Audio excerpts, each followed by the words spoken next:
Hello, everyone, and welcome to Hallows, a Monster of the Week story here on Dice Priori. We are back for episode 22 of our show here. I am Matthew Foreman. I play Martha. She is an expert. She's a she, her pronouns, but I use he, him pronouns. Just a channel announcement or two from my end as we get started. Tomorrow you could check out Strike, aka Tales from Gishari. We should be concluding our experience there with that system. We were off last week, because of the election. We will be back with Tales from Gishari. That's our show where we explore different systems as we try out different systems to relaunch our show Ghost in the Machine. And the first system we tried is Strike, and our endeavor with Strike ends tomorrow. Be sure to tune into that tomorrow at 7 p.m. Central. I think that's about my only channel announcement. Look for the return of Monday nights. I'm not going to get into it right now, but Monday nights will be back here on Dice Priori with the Big Boy Season crew, but I'll cover that at a later day. I always go to Maria, so I'm going to go to Emma. Hello. I'm Emma. You can find me at MK Hansen on Twitter. Tonight I am playing Lucy Doe. We both use she, her pronouns, and I'm using the Monsters Playbook. She is our resident and local Grim Reaper. And Maria. Hello, it's me. I'm Maria. I use they and she pronouns. Tonight I am playing Hector Bartholomew, who uses he and him pronouns. He is a mad scientist playbook. Semi-necromancer in passing, remembering some things, forgetting some others, ? And is having just a great time. Great time. Alexis. Hello, I am the disembodied voice of Alexis. I use she, her pronouns, and you can find me at Vox Fanato. You can also find me here this Friday for our finale of Hallowed Hearts with my co-GM Emma and our lovely players Maria and Val, where we are playing using the TTRPG system Heart. And we're exploring a grim, surreal, horrific world and building some witchy sisterhood through it.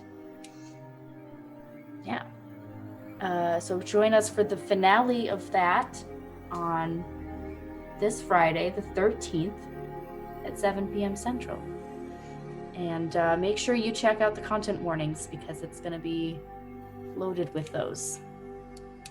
Yeah, very fitting, Friday the 13th. That's right, Emma. Yes, so tonight I will be playing Darlene Gray, who uses the Hex playbook, and she's the Blood Witch. Also uses she, her pronouns.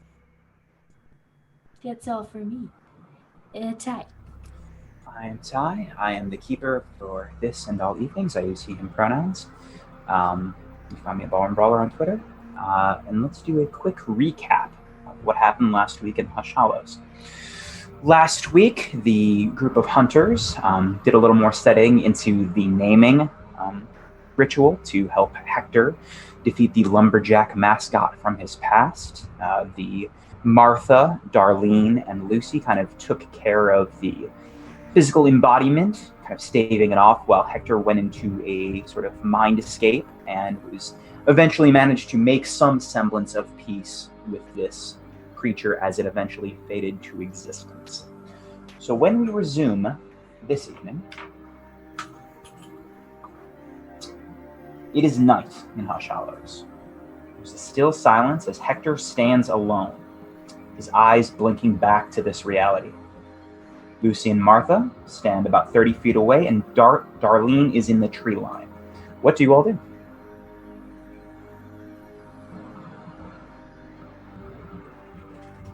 Teleport forward.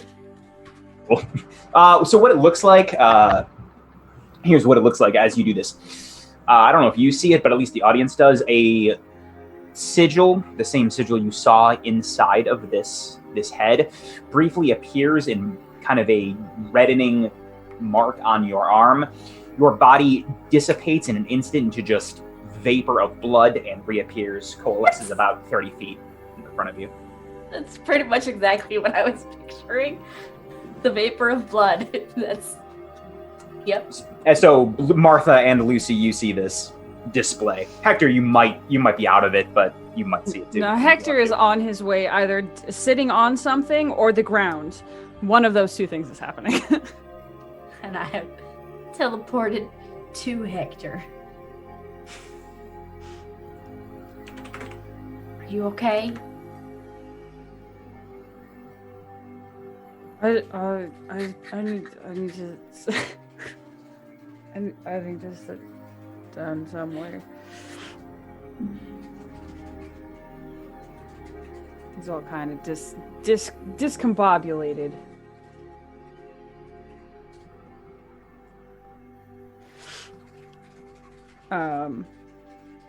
But I think he would just sit somewhere close.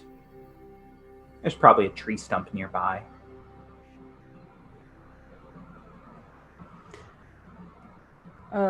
Do I kind of in my semi-coherent state, I look over like my physical self. Do I look bad? Because I know a lot of all the damage I took was.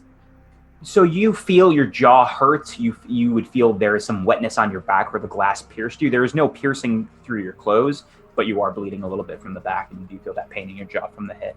Okay. Excellent. Good.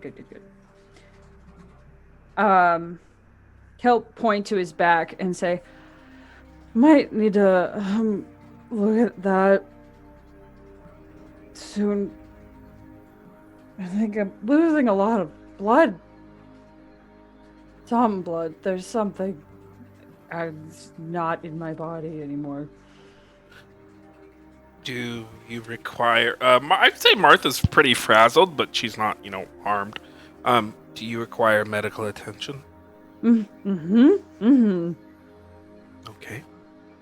It's been a while since I've done field dressing, but I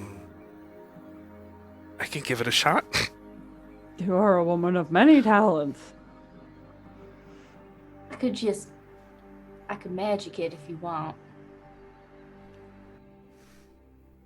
It's up to you. Darlene, as much as I appreciate the offer, I believe I would love to see what Martha could do first, and if it doesn't do anything, then by all means. That's fair.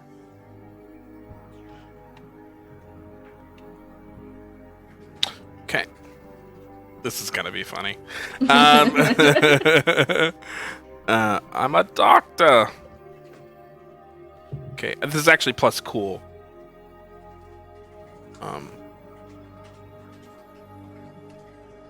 That's an 8, -1, because I had a -1 forward, so it's a 7. It's a mixed success. Okay. That is an ability you have, correct? Yep, medic, yep. So it's heal 2. Oh, it's from the expert. Right? Yeah, Okay. heal 2 harm or stabilize the injury. Probably want to stabilize. That is what I'm going to do. I'm going to stabilize the injury. Yeah, as you open up, there are no visible wounds on Hector's coat. As you take it off, you see the blood begin to, kind of the stain of the blood on the back. It looks like the eye scars on his back are crying blood tears as you begin to patch it up. I had a +0 to that because of the -1 forward I had from last week. So you stabilized. You are stabilized, Hector. Cool. Mathematically speaking, Darlene had a far greater chance, like several permutations more chances of success. But I wasn't going to say anything. I like that the eyes are crying blood tears. That's great imagery. That sure can't be bad in any way. It sure feels fine. Get stabbed in your back. You got eye back. That old eye back, though. And I'll say, this should keep you from bleeding any further, and you should be okay for now. Try not to get into any more fights with the demons of your past. I'll sure try to avoid it.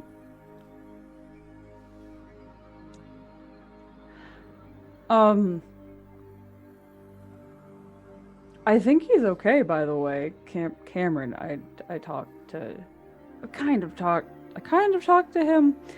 He did a lot of throwing me around places. But I think he's okay now. What gave you that Kind of- impression? Because I talked to him. And he said, "I'm okay." Well, it was more of a feeling, I guess, than a verbal affirmation. But I'm just gonna kind of look around. Is the like mannequin body still here? Or did it all just kind of? Well, no. You wouldn't know what happened afterward. I'm sure if you asked around, the last time it was seen was Darlene crumpled it into a ball and chucked it into the forest. Oh. With telekinesis. You could try to find it if you'd like.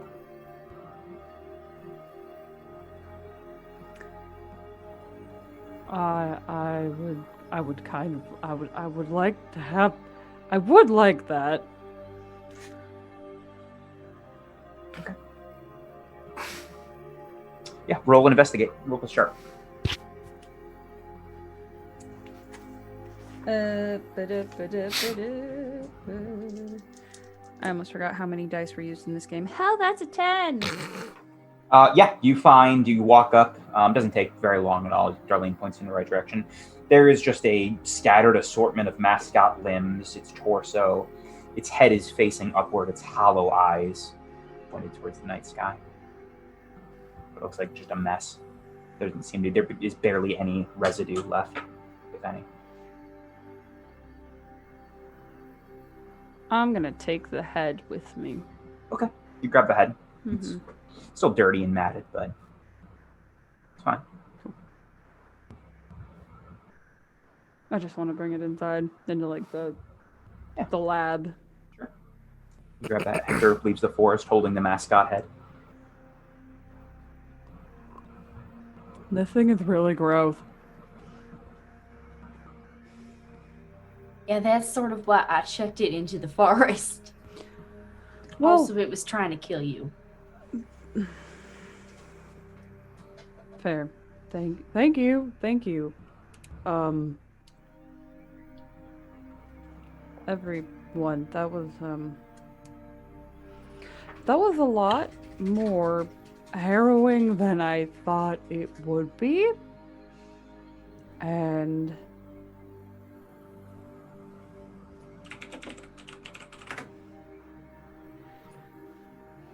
thank you. That monster was quite advanced. I can see why Oak had trouble with it. Even Oak had trouble with it.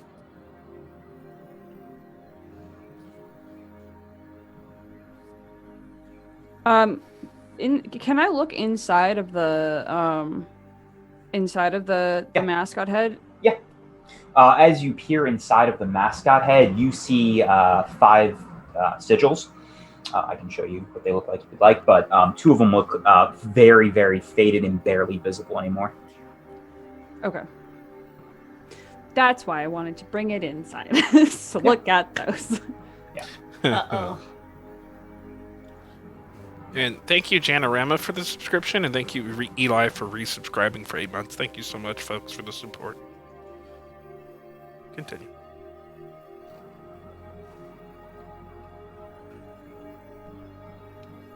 I'm sure it bodes well for Darlene that thing with the sigils is going to be in the same place as her. That's really great. I'm sure that's going to be fine. I'm sure you have one of the sigils on your body right now. Yep, I sure have used 2 of them. You're fine. You're fine. It's fine. It'll be in my lab. It's fine. So stay upstairs. You'll be fine. Yeah, I'm sure it's fine. I don't know about you all, but I need a nap. Because it's nighttime, right? It is nighttime. Yeah. Okay, cool. I need a nap. Hector's gonna like shuffle inside. Yeah. Yep. Hector, He's going to grab a glass of water for Hector. By the way, I do believe Martha has one of Hector's guns because she ran inside for one. You definitely ran for it, yeah. And then came back out and the monster was destroyed. So she was like, Correct. oh, okay, well. Martha and Lucy, what do you see? Darlene or Hector heading first and Darlene heading after. What did the two of you do?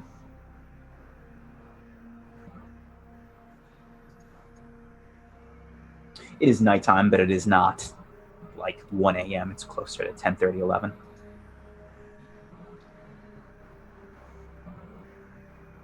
Who was the go ahead. question? I'm sorry, I couldn't hear. Who was the question for? What do Martha and Lucy, what do you guys do? It's about 10:30, 11. Do you follow Darlene and Hector in, or do you do something else? Go ahead, Lucy. Lucy's just gonna sort of look at Martha for a second in the awkward way that Lucy does. Thank you for your help with this. I hope I was helpful. I felt like I contributed. You did. We wouldn't have been able to do this without you. So thank you for your assistance, and I'm glad that you didn't get hurt.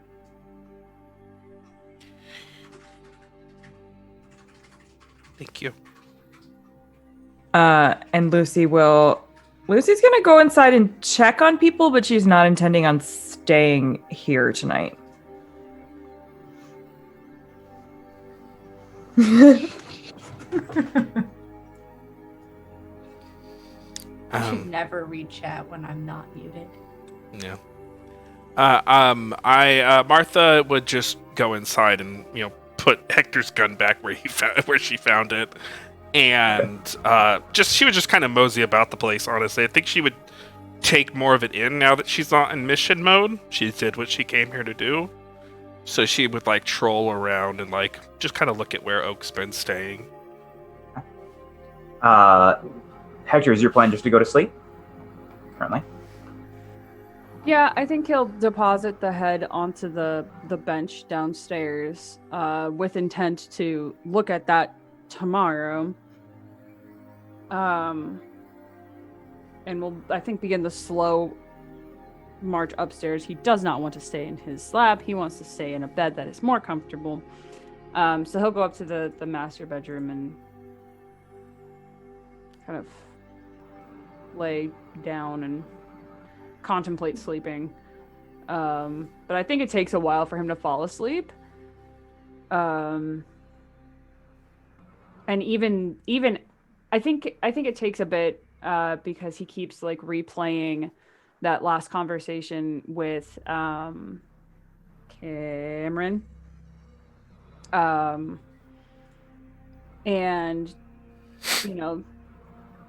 telling himself that Cameron's fine now, he did the right thing, he fixed his mistake and everything, and I think eventually he does fall asleep.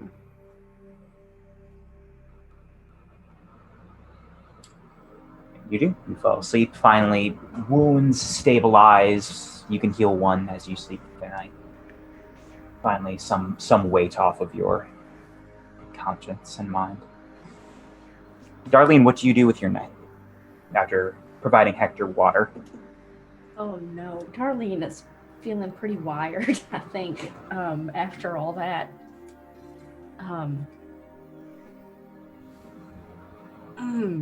She's probably gonna hang out in the woods and practice teleporting for a while. Yeah. Roll plus weird.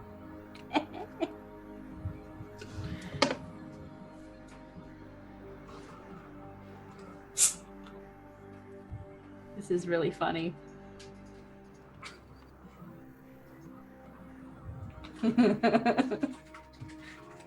really funny. I rolled low, but I can't actually fail.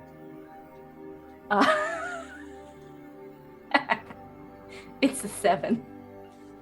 Nice. You practice in the woods till a much later hour, maybe a couple hours.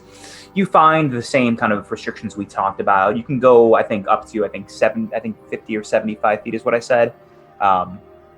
you can, obviously your clothes come with you. If you try to start carrying things, only like handheld things will be allowed. Anything too heavy just doesn't come with you. You kind of feel it out, test out the restrictions. What you sent me said 100 feet away. 100 feet, that's fine, yeah. 100 feet away is Yeah. about the limit.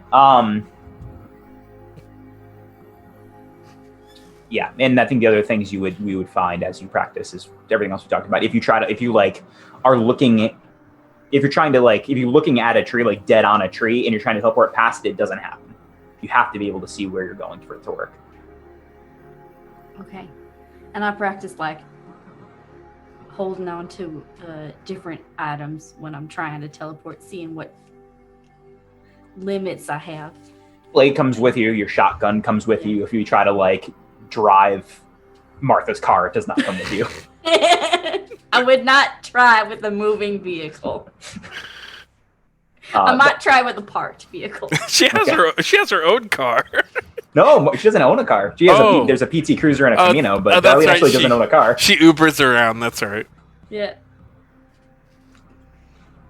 Yeah, and that's about you spend the majority of the night till the early hours, like 1 a.m., midnight, practicing this. And then I'd spend the rest of whatever energies I have, I guess, doing a little more research. There's with how late it is and you feel more exhausted, there's not an actual lot of like research you can do, but you find the restrictions and the abilities of the teleportation. The sigil always appears on your arm when you use it. Kind of just slight reddening blood droplets as you do. Oof. Does that... Oh, I haven't even tried the other thing, so I won't know if that shows up during the other thing. Yeah, you've never tried the other one yet. Oh. Okay. Okay, you do that, and let's go back. Lucy, what do you do with your evening? I'm trying to remember, did we all drive here together? I can't remember how we got here. I don't think you've ever used the PT Cruiser, so the PT Cruiser is here, I think the Camino's here, and I'm pretty sure the Mercedes is here. I think I drove us. Did you drive all of us? I don't know. No, we came in two groups. Darlene and Martha drove together, but and Hector and Lucy had driven over here together. So my hearse is here. We took a detour. Yeah, your excellent. hearse is here. Great. Yep. So I think Lucy would kind of putter around and see if make sure that people are okay here and just kind of like make the rounds. And when it appears as though everyone is okay, she is going to head back to the bed and breakfast. Yeah, we'll talk about what happens with that in a second. Darlene, during your teleportation, you feel when Lucy enters the wake and bake. You note of it. Oh, that still works. Martha, what do you do? Martha again takes like more of the place in. You see Oak's room. You see the comics laid out. The RPG manuals he brings with him. Yeah, she goes in and she walks around his room. She spends some time there, looking around, like seeing a lot of the familiar signs. And then she would just go to bed, I guess. Okay. Also sleep in Oak's bed. All right, Lucy, you were back at the wake and bake. It seems pretty empty. Yeah, I wish I could say I was doing something interesting, but it's just I want to watch season 5 of Charmed, and I wanted to hang out with the dogs. Yeah, So- as soon as you enter, the dogs are awake and come to you. They kind of nuzzle you now, seem a little bit more comfortable with your presence. And as soon as you hop on the couch and put on the TV, they both flank you on either side and rest their heads on your lap. Awesome. And you stay awake in this state, watching Charmed Season 5 as we shift to the next morning, Wednesday morning in Hallows, around 10:30, 11, when you all wake up in your respective places, bedrooms, homes. What do you all do?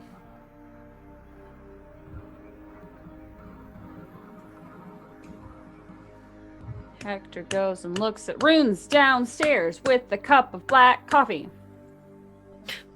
I thought Martha would like to join in that endeavor. It's sharp people stuff. Yes. Is there a sharp roll? Is there a shop roll? nice. Darlene, what do you do? And Lucy, what do you do? So I have everyone's plan before we start rolling things. Darlene's curious about the runes. Yeah, you head down too. Lucy? Rune time. Are you saying the wake and bake? You head back. I am gonna head back, but I'm gonna take a long route there, and I'm just literally scanning any alleyways for a white, dinged up van. Sure. Roll. Keep it cool. Okay.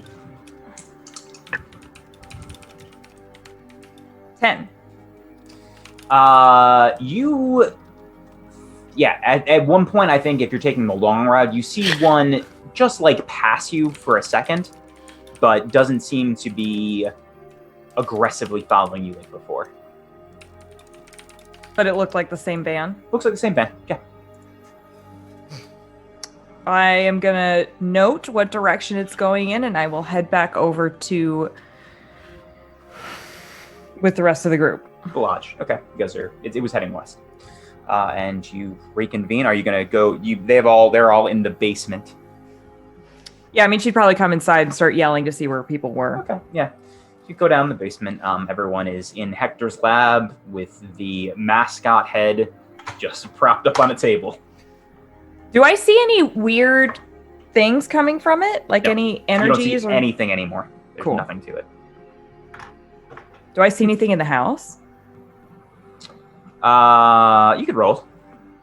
Or you don't have to roll for it. You roll plus weird, but it won't fail. You won't be a failure if you. Yeah. But let's see what you get. 9.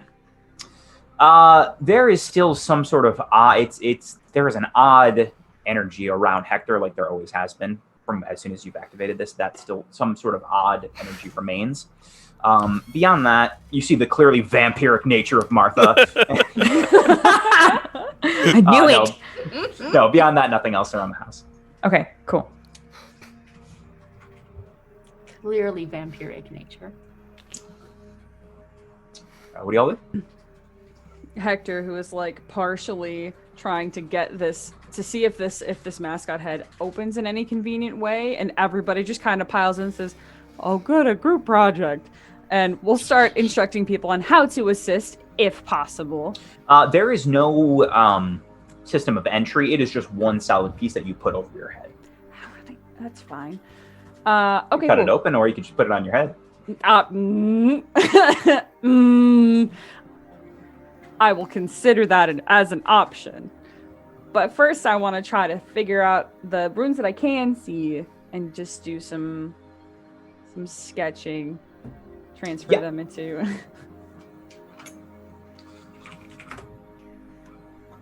Shine to them. Shine to them. Yeah. So Darlene you're can also help with sketching out the runes that she has seen. Oh, boy, howdy, I didn't want to flash, that's fine. I will send this to both of you.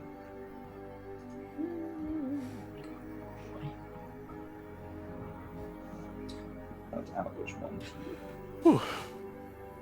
see.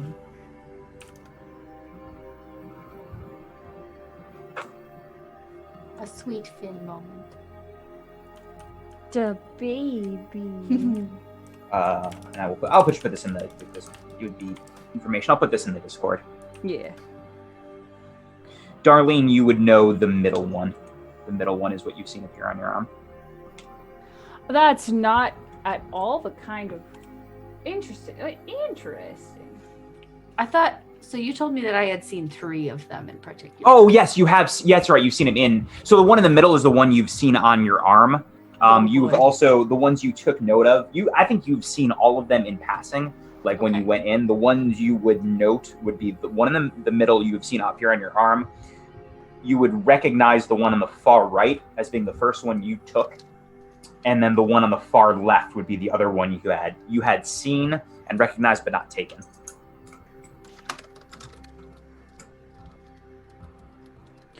If that makes sense. If you put them all together, do they make anything? How? How are you doing this? A Voltron of runes, if you will. Listen, I've done things with symbols before, and they made a thing. So Yeah.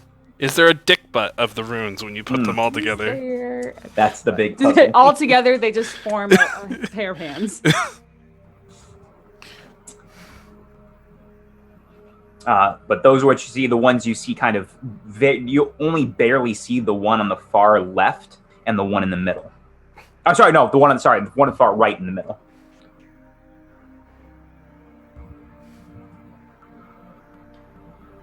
Okay. Those are highly faded. And yes, Darlene put the correct information in chat.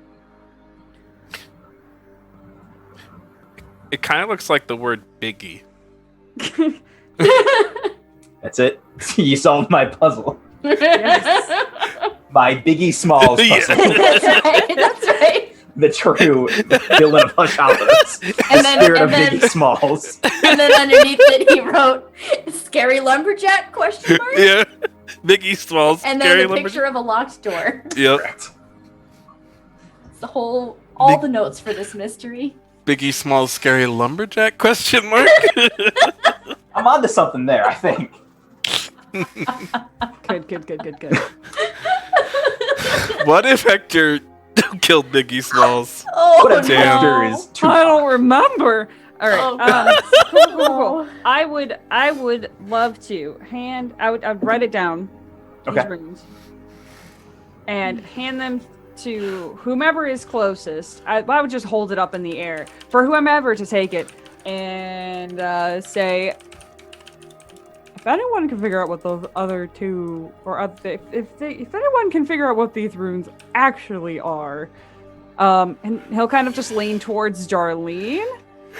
He'll just say, "Well, I took this one to do some teleporting. That's what you seen on my arm. And then Oh. this one I shut down that he could drain his life from others. And this one, I think, and just go on." If you could figure out what the other two mean, then that would be so helpful. One of them. I'll hit the books. Ain't Unless one of them anyone incorporeal? already knows. Yes. Yeah, the one on the far left. Nice. There's two others that we There's don't. two, yeah, the second and third, if you're looking from left to right, are unsure. Ooh. Second and third, or second and Second and fourth. Four. Numbers. 2 and 4. 2 and 4? Those even numbers. Numbers. My old enemy. Numbers and goes. My greatest opponent. My arch nemesis. Right up there with Biggie Smalls. Counting.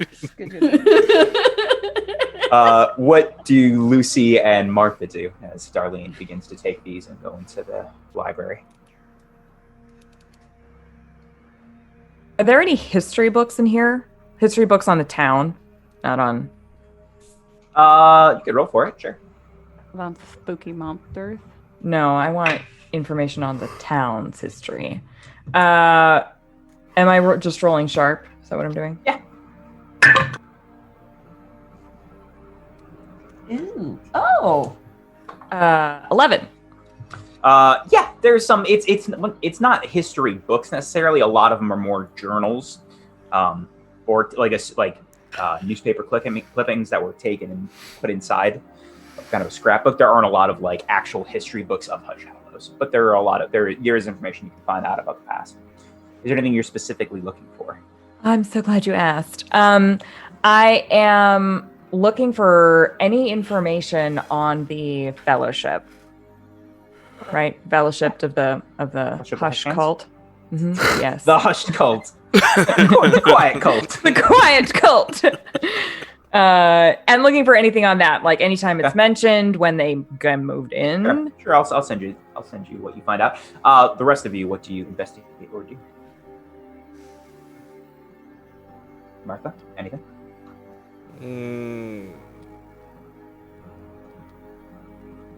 Martha will just help Lucy. Okay.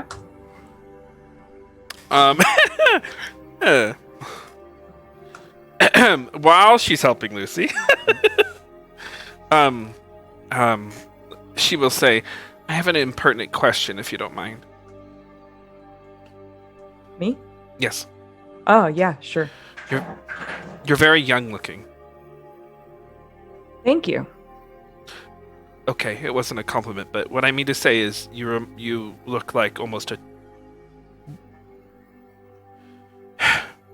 Like a young, very young adult. I am not. Right. That is understood. But it's why do you look so young? Well, it is easier to get away with things when you're young and pretty.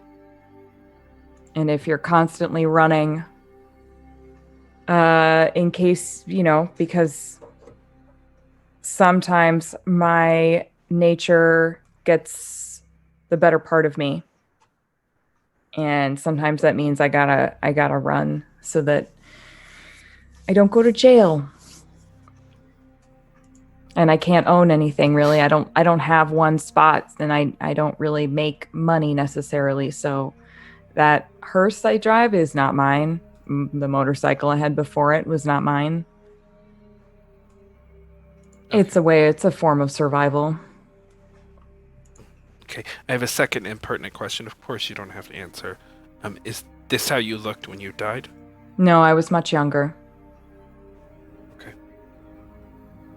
So you chose this form. Yeah, I also, when this happens, you stay whatever form you are when it happens, and then you just age really slowly. But you can kind of adjust what you look like during that process. Mm-hmm. Mm-hmm. You also look much more unassuming at this age. A lot of people think I'm just young and stupid.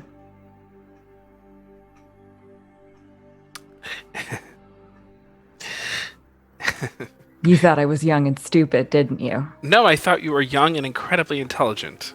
Oh. That's very kind of you. Thank you. Yes, you had the kind of wisdom that usually comes from, quite frankly, a traumatic childhood or years of experience. Both! Okay. Well, all right. Thank you for answering those questions. Yeah, of course. Are you happy?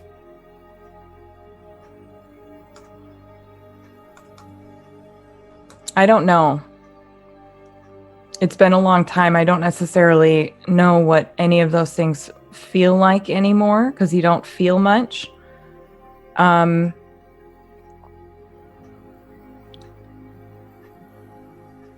can say that I have stayed here longer than I have stayed anywhere else. I have maintained contact with these people longer than I have anybody who's human. But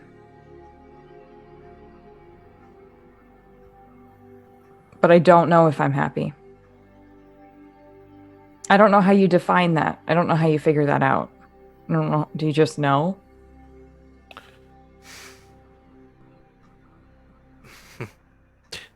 Most people know, yes. Well, I've studied the human and monstrous psychology for 40 years, and I have to be honest, I'm not sure I know the answer to that question. But I could say that I know when I'm happy, and I know when I'm not happy. But there are many barriers to truly knowing oneself. Are you happy? No. Do you know why you're not happy? Yes.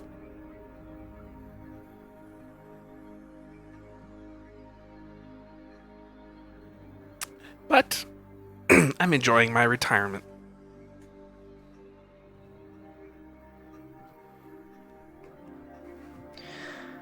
Well, stop it.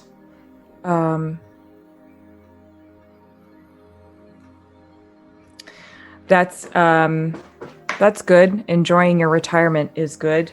I'm sorry that you are not happy, and I hope you find happiness, whatever that looks like for you. I've lost and found my happiness many times in my life.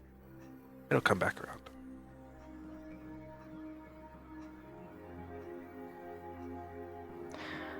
Well, that's good. I am learning a lot by being around people. I'm learning a lot by fighting monsters.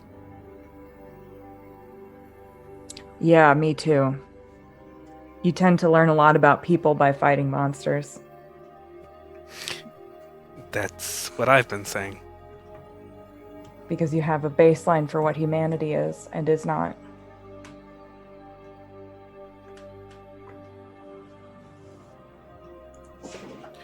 Well, that's a satisfactory conclusion to this conversation, yes?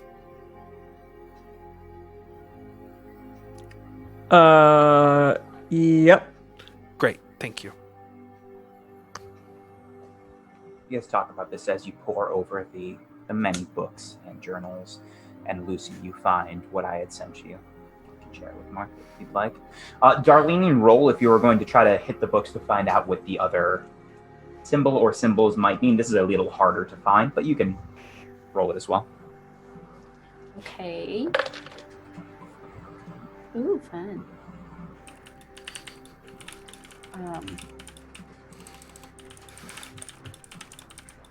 What exactly am I rolling? This is investigate, so plus sharp. Okay.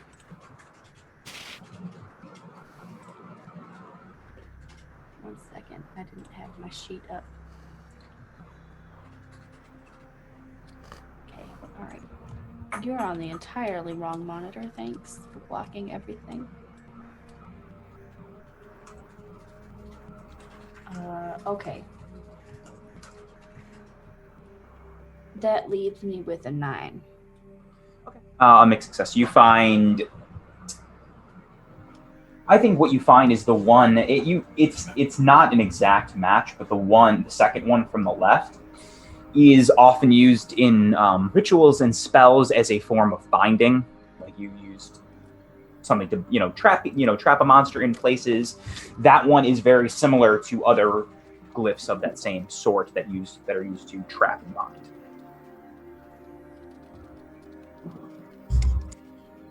Okay. I'll share that with the group.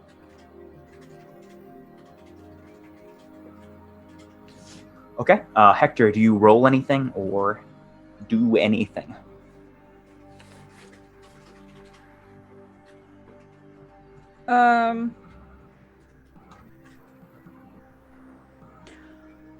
No, I think while Darlene is looking at the runes and Lucy and Martha are doing book research,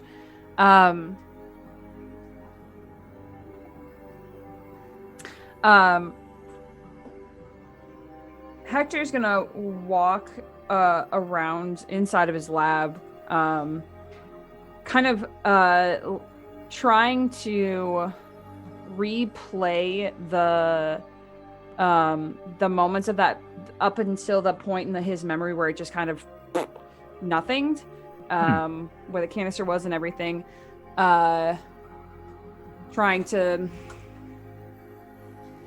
solidify it more, trying to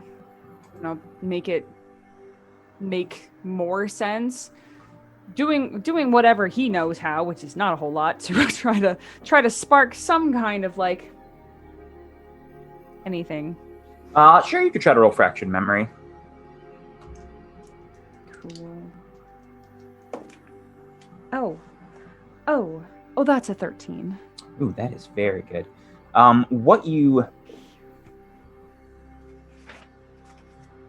What you kind of find as you go back is you can relive that last memory like you did before.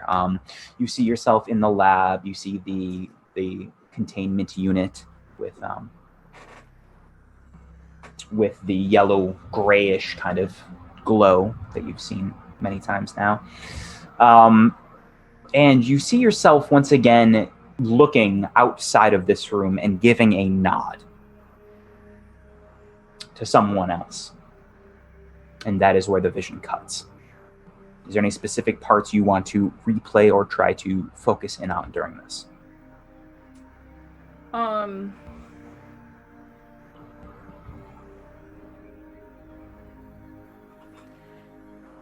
I don't know how much am I seeing it from like a third person perspective almost? Yes.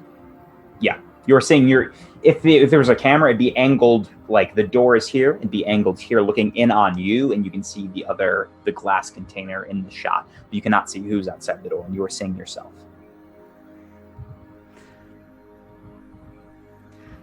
Okay, because that's not usually how memories work. Correct.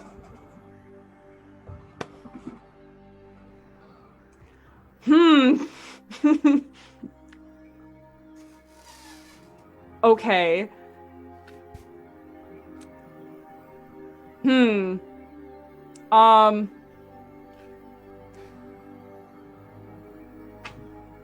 Well, I guess that part is a bit of a revelation, both to me and to Hector. Yeah.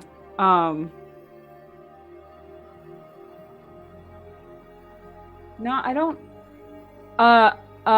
Unless if I play back that memory or anything that comes like before it, like directly before it, anything that is from my own perspective. You can go back with your high roll. You kind of rewind in your memories, which isn't too hard to do. You have a lot of the pieces you can remember from finding Cameron burning alive. You remember using the ghost bag. You remember hours staying up late, sleepless nights working in your lab, sketching out designs for this mascot using as you look through too, you see not just runes, you see your own kind of mechanical workings. You see strange kind of like very thin filaments and tubes interwoven in the felt and wire mesh. To see your own handiwork in there, and it seems very familiar as you see it. But you play those memories. Those are the ones that stand out the most. At no time in those memories, do I sense or see anyone else? As you were rewinding past, you see just kind of once again fuzzy blurs of people. Occasionally, maybe stepping in as you kind of play these in rewind or fast forward, but nothing sticks out as being easily recognizable.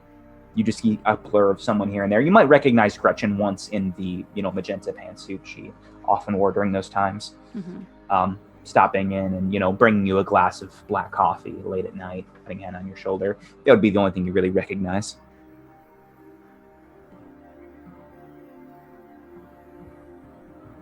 Okay.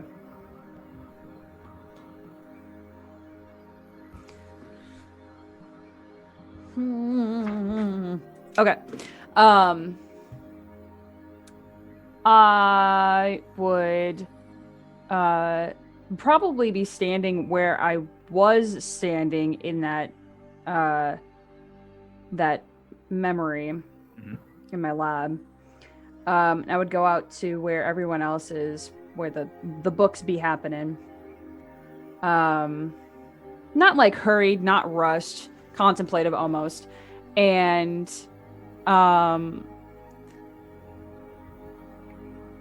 I would stand there awkwardly for just a moment, and then say, I think someone put memories in my head and took some out.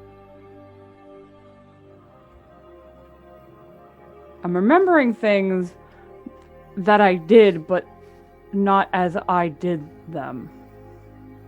If that makes sense. It's as if I was seeing through someone else's eyes.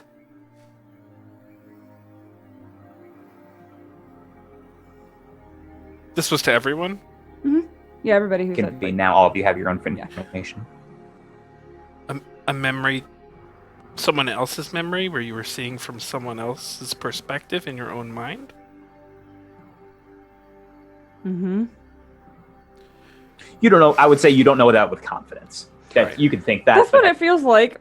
That's what you might feel. It's that definitely way, a but fucky Yeah. memory at the very least. Yeah, a fucky memory. Sure. It's Yeah. weird. It's not from my perspective. Martha is going to say, she's like, well, I'm no expert. Oh, wait, I am an expert. That doesn't sound right.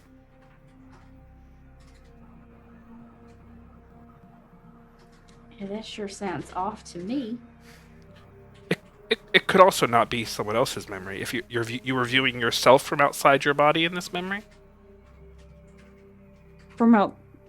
Yes, from like outside the room.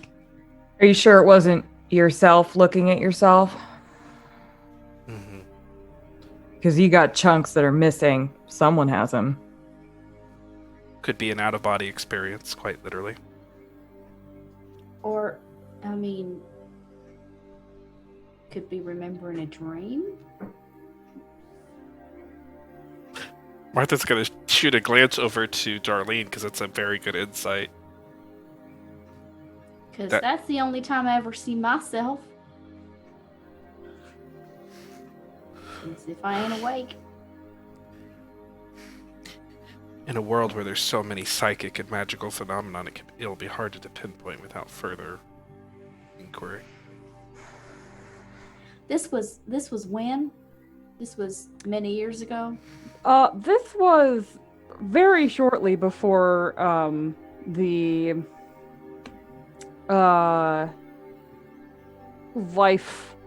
the birthday of the lumberjack mascot. So it's not likely to be something like a security camera. Within my lab, I don't really have those. Oh, man. Okay.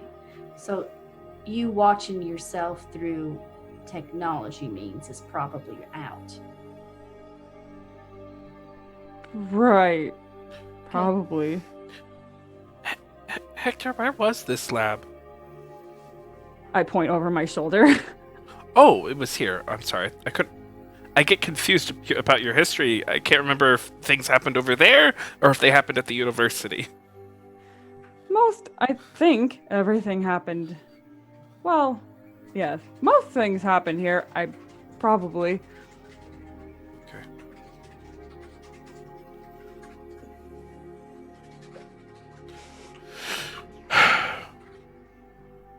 Well,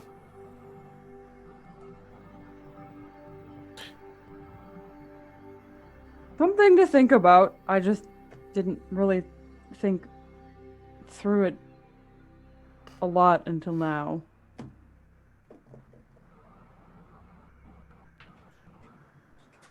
Hmm. It seems odd. It seems this place. Lucy, you don't remember things, right? You mentioned you didn't remember something that you should have remembered, right? Yeah, I do in fact remember the people I murder, and I don't remember this one. Okay, wait. I'll pause. I asked this at the end of last session, and I sure don't remember the answer. Darlene was familiar with who asked? No, it was Hector. Hector knows the name of the person that was murdered, right? Yes, but I Okay. don't know that you're related to that. Correct. Yeah. Okay. Well, not yet.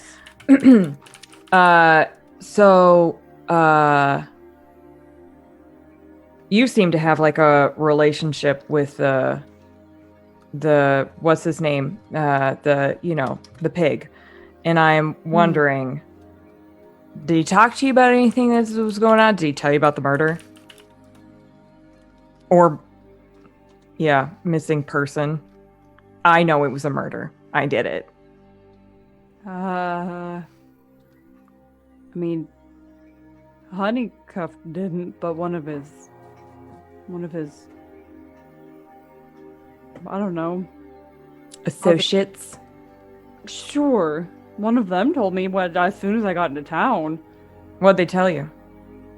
There was to stick around because there was some investigation happening because of a person I don't know if they went into detail about them being found in a closet. I wrote down that they were dead in a closet. Oops. There was stuff there. Oh, no. I lied. That was different. Young lady found dead, murdered. There we go. There's a different dead person in a different closet. It's a different thing. Don't worry about it. I thought the lady Lucy killed was old. Nope, 34. In the description, she was young too. Oh, Hoops. awkward. Did they mention her name? I think so. Ty, I have a question. I have a very important question in this moment. Do I remember the name? No.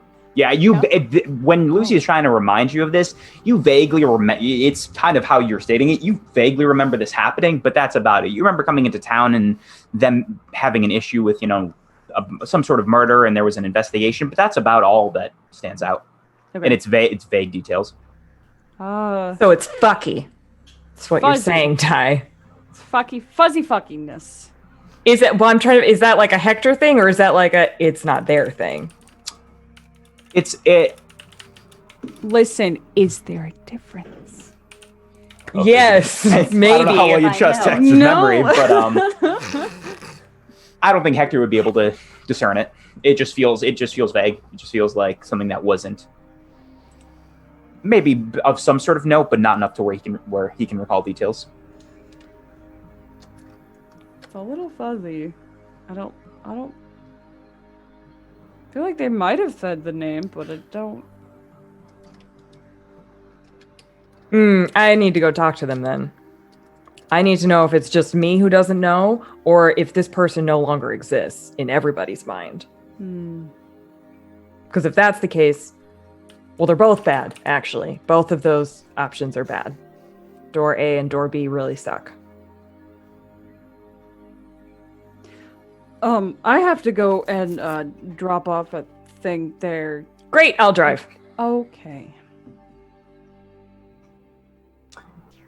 Martha and Darlene, is there any other plan while you guys are kind of splitting for the day? Are there any other endeavors you would like to pursue? I have a list on the Discord, but I can also tell you the other leads that were discussed at different points.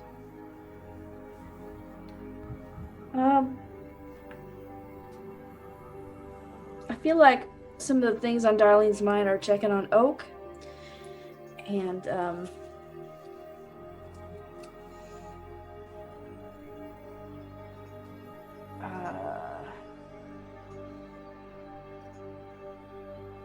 probably that white van and the whole cult thing.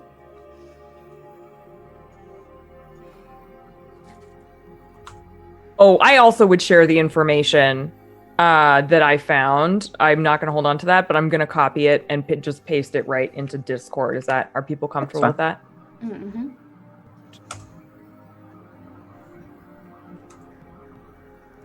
Did you want to check in? Did you want to do blood dreams, Darlene? Do I want to do a blood dream right now? That was on our list. Checking in on Oak is a Martha thing. I will. As per the Discord. Oh, okay. Because I'm not playing two characters at once.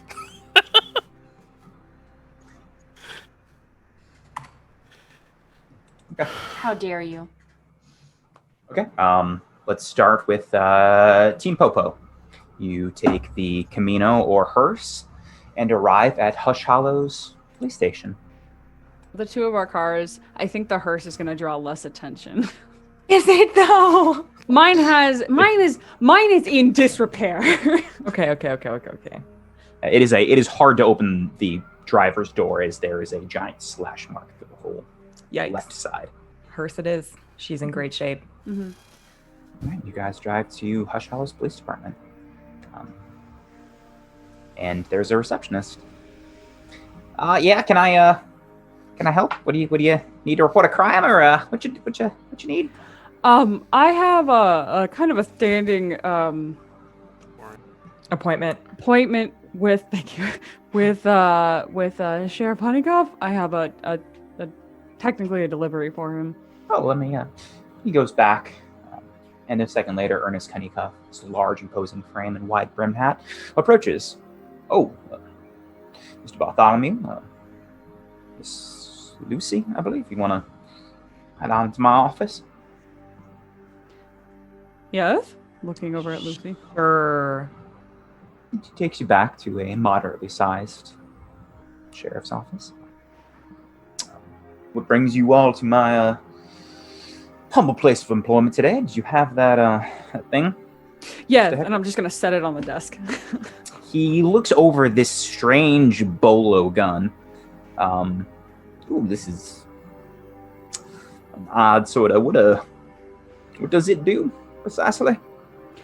Well, in the event that you do happen to come across something strange and supernatural, such as that experience we had the other night, it can, at the very least, restrain something so that you can, well, I would recommend actually running very quickly away from it. Yeah, roll plus charm. Uh-oh. That's not Convince. terrible, but that is a 7. You can help Lucy. Oh, Oh. 7 doesn't matter. It's not a 6. 7 It's a doesn't- 7. Doesn't matter. He looks it over. Seems apprehensive, but nods. All right. Well, if I happen to run into any sort of spooky oddities, I will. I appreciate this. I will give it the old field test. And he nods to you and picks up the strange gun and puts it in a drawer. And I just pull the trigger here. Nothing. Yeah, it should be pretty straightforward. Like, it basically just shoots itself. Shoots itself. All right. All right. Puts it in a drawer. Is there anything else? Yeah. Remember when you talked to me a while back about like a missing person, or you were looking for a missing person? He kind of paused and says, "What about those? Yeah, quite a few missing people. I mean, that was the 4 hunters that went missing recently. Nana, as we have discussed, despite I've been assured she is on some sort of trip. So I'm all right with that for now. Yeah, you talking about one of those? Was there anybody else? Was that it? Was that the running list? I believe that is all reported missing. Yeah, currently. Do you have reports of missing people? I could. Paperwork? Yeah, and he goes and pulls out. I can get extra. I'm gonna go print them, and he goes off to print off a list of missing people with photos.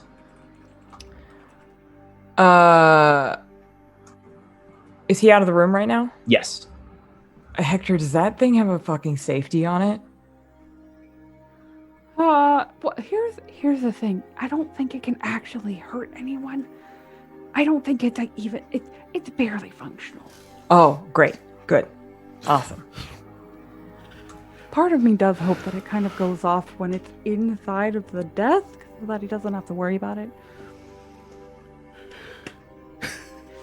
The only tag it has is unstable. Unstable and messy. It only Absolutely. Unstable and messy, just like me. only drawback Tag tags. yourself, I'm unstable and loud. That's Yeah. right. Oh, phenomenal.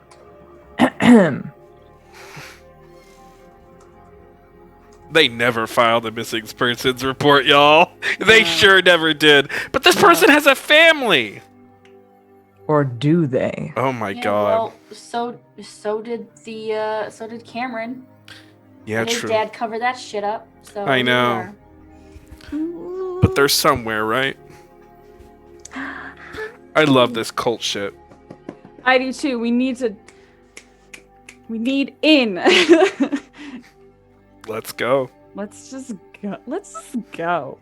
Well, let's go. No thanks. But What are we gonna do though? If we don't go to the dungeon, it'll never be solved, Emma. it'll never be explored. I just don't want to That's sweet go. XP.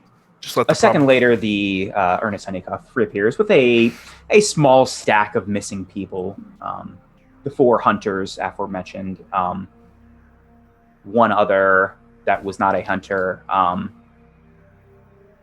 I think those are the ones and there's like 1 or 2 other people from a couple of years back. But not a young lady. Well, but I'm remembering now. How about like there was like a dead person, like you needed their body and you couldn't get it. They weren't releasing it or something. I'm really fuzzy on the details. You roll a convince. Yeah, he did tell us that. Does he remember?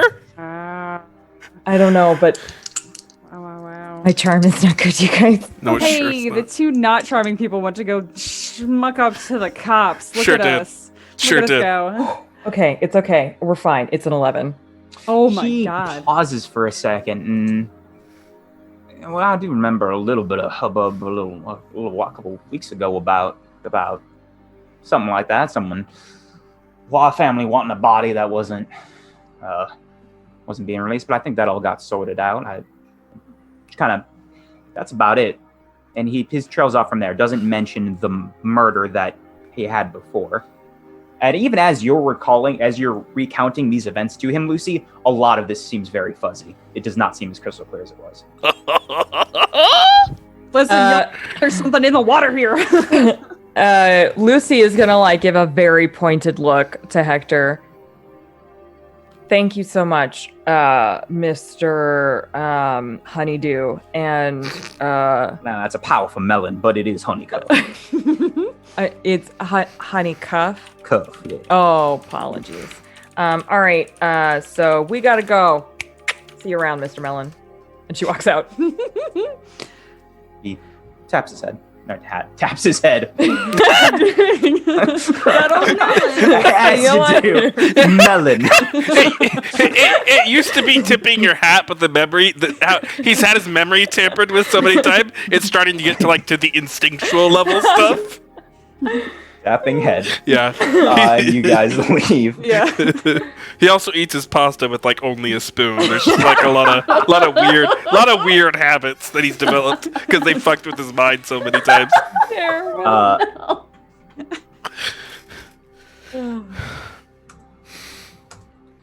Once we're in the car, Okay. Go ahead. unless something happens between now and the car. The receptionist taps his head at you. Good. A lot of weird behaviors. Oh, what is this? Why do these people put salt in their coffee? We call them revelries. As soon as they're seated, Hector will just slow turn towards Lucy. I don't like it. I'm at the very least a little bit acquainted with not knowing things. I don't like that no one knows anything. Someone fucked with me and someone fucked with you. I am starting to suspect that someone did that a very long time ago with me. We're gonna kill him. Well, I don't know about that, but we're gonna do something. I'd like to try to steer away from murder. I make no guarantees. And she pulls out of the parking lot. It's part of your job description in some capacity, so. While we're driving, I am going to keep an eye out. I'm going to, again, take a leisurely route, see if I find that van, and I'm also going to ask Hector to keep his eyes out for a beat-up van. For sure. Okay. Roll. I don't remember what I'm rolling for this. Sharp. You can roll sharp for this one. Investigate. It's more of an investigate. Yay! Can I roll cool? No. At this I time. got a 10. Oh, good. I see real good with my Got an old eyes. 11. Ooh, with both of your special eyes. You do see, you see the white van parked pretty far away in the library parking lot as you're kind of doing rounds. Not near any other cars. It's just kind of parked far off in the library parking lot.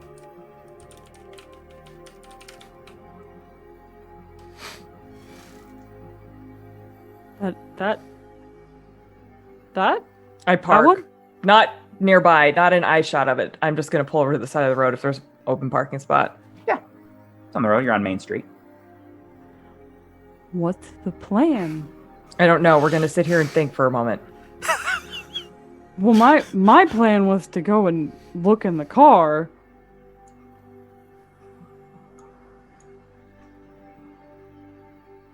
What? Okay, the last time that we went like somewhere with like only sort of a plan, it ended really poorly. I mean, I guess the most recent event out in the woods was good, but prior to that, when we were in a space, it was bad. All right, let's go. To be fair, I had a plan there too. It just didn't go very well. And he'll get out of the car. Yeah, you do. Just make it look like we're going to the library. Just taking a stroll. Actually, I'm going to steer us into the library. Like Oh, the like the hearse is parking going lot. straight into the house. Are you driving? We're out of the car. I'm in our bodies. I'm gonna. destroyed Tom Books. How could you? Yeah. No, I'm not driving anymore. We're out of the car. Just driving Listen, he's straight gotten plenty into of it. grants. I'm He can steering our rebuild. bodies into Okay. the library, Yeah, you not start to Yeah, the yeah. car. Walking into Tom Books, and then Oh. we'll cut to Martha and Darlene. We're Sorry. walking towards Tom. I just Books. love, think- like- Are we gonna stop at the van though? You can think about it. Go ahead, Matthew. I was just gonna say steering, also known as walking, just the humankind. Listen, there's something in the water here. We're all going a little bit weird. Emma taps her head. Lucy just Yeah, tapped. that's right. Not even Lucy, just No, Emma. yeah. I It's tap my head sleepy. at you. Martha and Darlene, you are in the Yes. basement of the lodge. Okay. Well, I thought I might. You all had mentioned how where this thing's lair was. I thought I might actually go there and do a kind of field report and examination of a kind while I'm still here. Okay. The fire is hopefully out by now. Jesus. 2 days later, I hope it is. I'll be fine. Did you want to do that by yourself? I'm used to working by myself. If you have other things to do, you should attend to them. I'm gonna go there. It's up to you if you want to join. Okay, I actually, I had been thinking about, well, I was considering trying to scry on that van, but I don't know if I have enough to go on for that.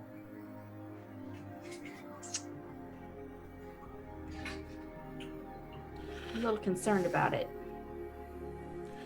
It is. I mean, listen, unmarked white vans almost never carry anything good in them, unless it's day laborers. Right. I'm happy to go alone. You shouldn't feel pressured to come with me. I'm quite capable. All right. Martha walks upstairs. She gets in the very nice Mercedes Benz, and with some, I'm sure they told you where it is. Go to the Timber Creek Academy High School, where this thing is located. And as you drive off, Darlene, what are you doing? I'd like to try to observe another time or place. Okay. So for this, for your, you're just using the regular use magic. Or are you going to try to use? Do I have accurate, like, the right blood to do blood scrying? The thing about observing another time or place, this is very hard because someone said a white van. It is not a van Darlene has ever seen. Right.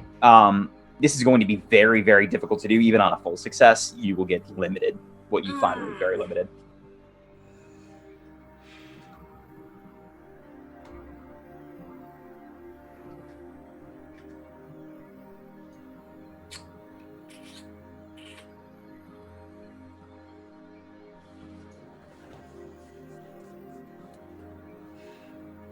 Yeah, fuck it, let's do it. Oh shit! I don't know. All right then.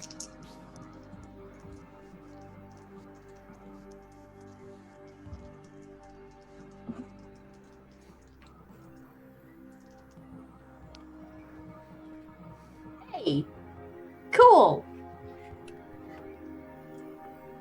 13. So with a 13, And it's you advanced. 13 is some sort. There's still going to be a reduced effect, but what you get is as you are scrying, you kind of see there are 7 white vans currently in Hallows. It is a very common vehicle. Yeah, great. And I think you get, as you were like seeing this, you're probably still using some sort of blood, as is your nature. You just kind of see a bird's eye view of where there is one van in the parking lot of the library. There is one van in the back of wood. There is one van near the tree line. And you just kind of find where these 7 vans are located, spread out. Can I get license plates on them? Yeah, with that you can pull some license plate. I think what you get with your advanced is that you do recognize as you're kind of looking through them that one of them is a rental plate, as Lucy had described to everyone. Okay. And that is the one in the library. Oh shit. Okay. Does she see Hector and Lucy walking up? Oh, I'm muted. Well. Yes, Matthew? Matthew did say Sorry. something. Sorry, yeah, I was muted on Zoom. I don't know how that happened. I was going to say, does she see Lucy and Hector walking in the library? Yeah, probably sees Hector like kind of walk by the van and then curve into Tom Books. Okay, continue. And then the vision fade. That's about all you get for the vision phase. Okay. Am I able to do this before or after Martha leaves? Martha's probably I don't think this is probably while she's like walking. It takes you like I'd like to roll weird to sprint out of there at superhuman speeds. you like run and then just jump all over the way. I'd like to teleport directly in front of Martha. Martha walks outside, turns into a bat, and flies to the library. There it is. There it is. Yeah. I'd like I'm to still teleport around. directly Yeah, in she's front of probably like Martha walking. and She's probably stop. walking I'm out. kidding. She's probably like starting up the Mercedes Benz as you come out of this. Darlene teleports directly in front of the car and says, "Hang on, can you drop me at the library?" Sure. Just a puff of blood mist. Yeah, just a blood mist appears as she recoalesces in front of you. Yes, I'd be happy to drop you off. Thank you. And Martha will drop her off there and then head to the lair. Okay. As you approach Darlene, I think you see the hearse on the main street, and you don't have any sign of Hector and Lucy as they have made their way into the library by now, into Tom Books.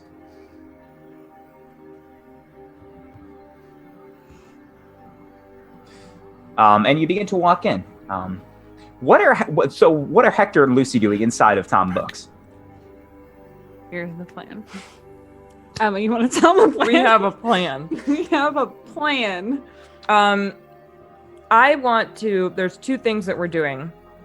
We're going to make our way over to the tables or windows that are facing the parking lot so that we can see the van from inside the building. Okay. And 2, as we're doing that, Hector is going to kind of just be like looking to see if anybody looks like they, I don't know, out of place. Is it the only car in the parking lot? No, it's parked farther away than anything else. So like it's a fairly sizable parking lot. Mm-hmm. And there is like a small clump, maybe 5 or 6 cars close to the front door, and then like farther off on the other side where there's no one around it, there's this white van. I also want to scan to see if anybody has like a weird or fucky aura. Yeah, you can roll plus weird for that. I want to look to make sure that I don't recognize anyone in here or anything in here. Because if I recognize something, probably not great. Sure. You can roll, too. What did you get, Lucy? 13. There doesn't seem to be any immediate auras near this library. Nothing that you can ascertain, other than Hector's weirdness. I got an 11. As you kind of flash back, you remember being in this library a couple times, but that's about it. There isn't any sort of... You remember a young Tom Book, younger before. And as you kind of are fading away from this memory, just kind of random assortments of you in this library, kind of talking, looking for things. You see two about 12-year-olds in front of you. Stop it. Get out. Hey, do you guys need, do you guys need anything? Hello. Books? I'm Tomothy.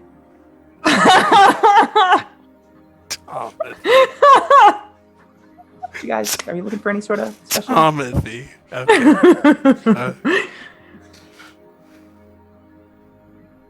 Can I help you? Or are we next to the window? Yeah. There's like a nice there's a window like place where you can sit, look outside, stools. Cool. You two look like you own this place. Is that right? Oh no, our uncle does. We just help out in the summers. So really, it's kind of like the two of you help own this place, right? Roll plus charm. love to manipulate teenagers. Which is why it's convinced to not manipulate someone. 8. They look a little. They're apprehensive at you. I mean, it's our uncle's belief. I mean, yeah, we kind of have. We have our lay of the land. Yeah. So you know the kind of people that come in and out of this place. I'll point out the window to that white van. Have you seen that around here before? And they kind of peek. They barely peek over the edge of the this counter and 12-year-olds are. They're tiny 12-year-olds. Okay. They're still going through puberty. It's not there yet. Okay. Sometimes they're very tiny. Yeah. This is fair. They kind of peek over and no, I don't think so. I don't think I've seen anyone come out of that car. We don't really stare at the parking lot a lot, but it seems familiar.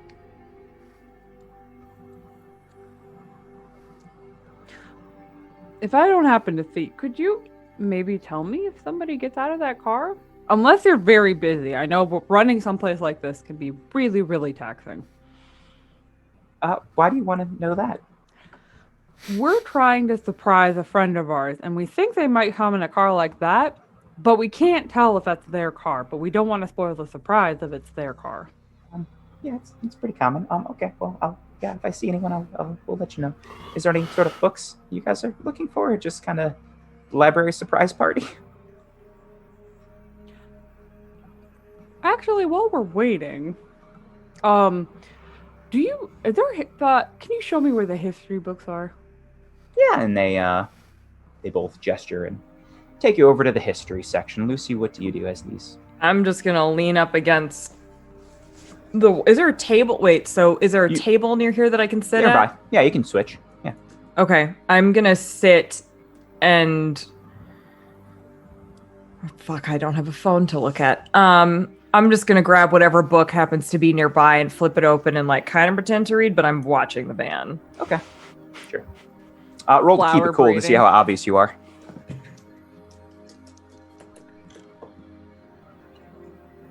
It's the book How to Win Friends and Have Your Neighbors Move Off Your Island. That is 12. 12. Yeah, you look very inconspicuous. Yeah, 12. Yeah. Around this time, Darlene will walk in.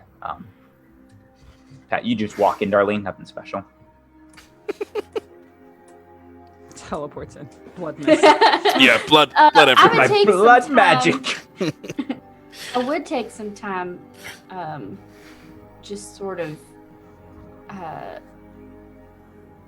looking at where this van is and the surroundings, and trying to take note of where in the town this is, what they could be here for. Aside from the library, is there anything else nearby? There's nothing here. This is right off of the main street. I think it's on the west end of town. There isn't much. There's a couple shops nearby, but there's nothing that seems that would come to your head as of vital importance. Okay. Go ahead. And then, and it's not running or anything. I can't see into it. No, it is. You're going all up in? No, I'm just saying from a distance. From a distance, tinted windows, you can't see anything. Okay. When Martha drove me up and dropped me off, I couldn't see in there at all. No, very tinted windows. Okay. All right. Yeah, then I'll head into the library and I will sit down at the table with Actually, I'll just wait and see if either of these two acknowledge or Yeah, they're Lucy, trying to act. you're paying attention to the parking lot. Lucy, you would see Darlene walk, kind of like you dropped off and walk in if you're staring at the parking lot and you rolled high. And then you see her. Would If I Lucy see? pretends to not notice me, then I will not sit with Lucy. But if Lucy acknowledges me, then I'll sit there. No, she looks up and sees you.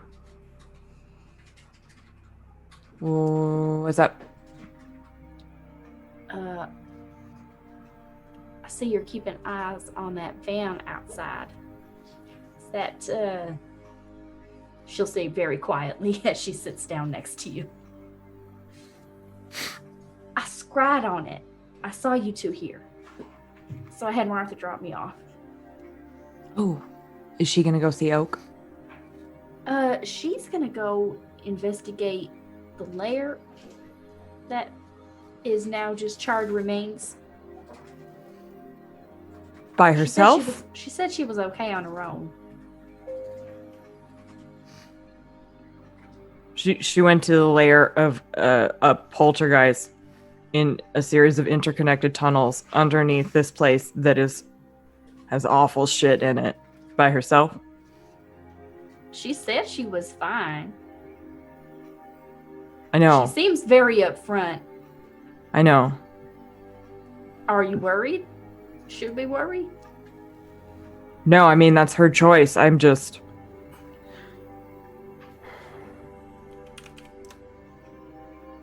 Awesome. Cool. I hope if there's anything there, she kicks its ass. Okay, and as you say this, the camera fades up and we approach the, we see Martha with the Mercedes-Benz driving up to the Timber Creek Academy, pulling in the back where the football field is. Martha will breathe. She brings her magnum and her magical knife with her, and Okay. of course her bag. And she'll, go to the shed where this thing is, where this thing was beneath it. Yeah, so you walk up to the shed.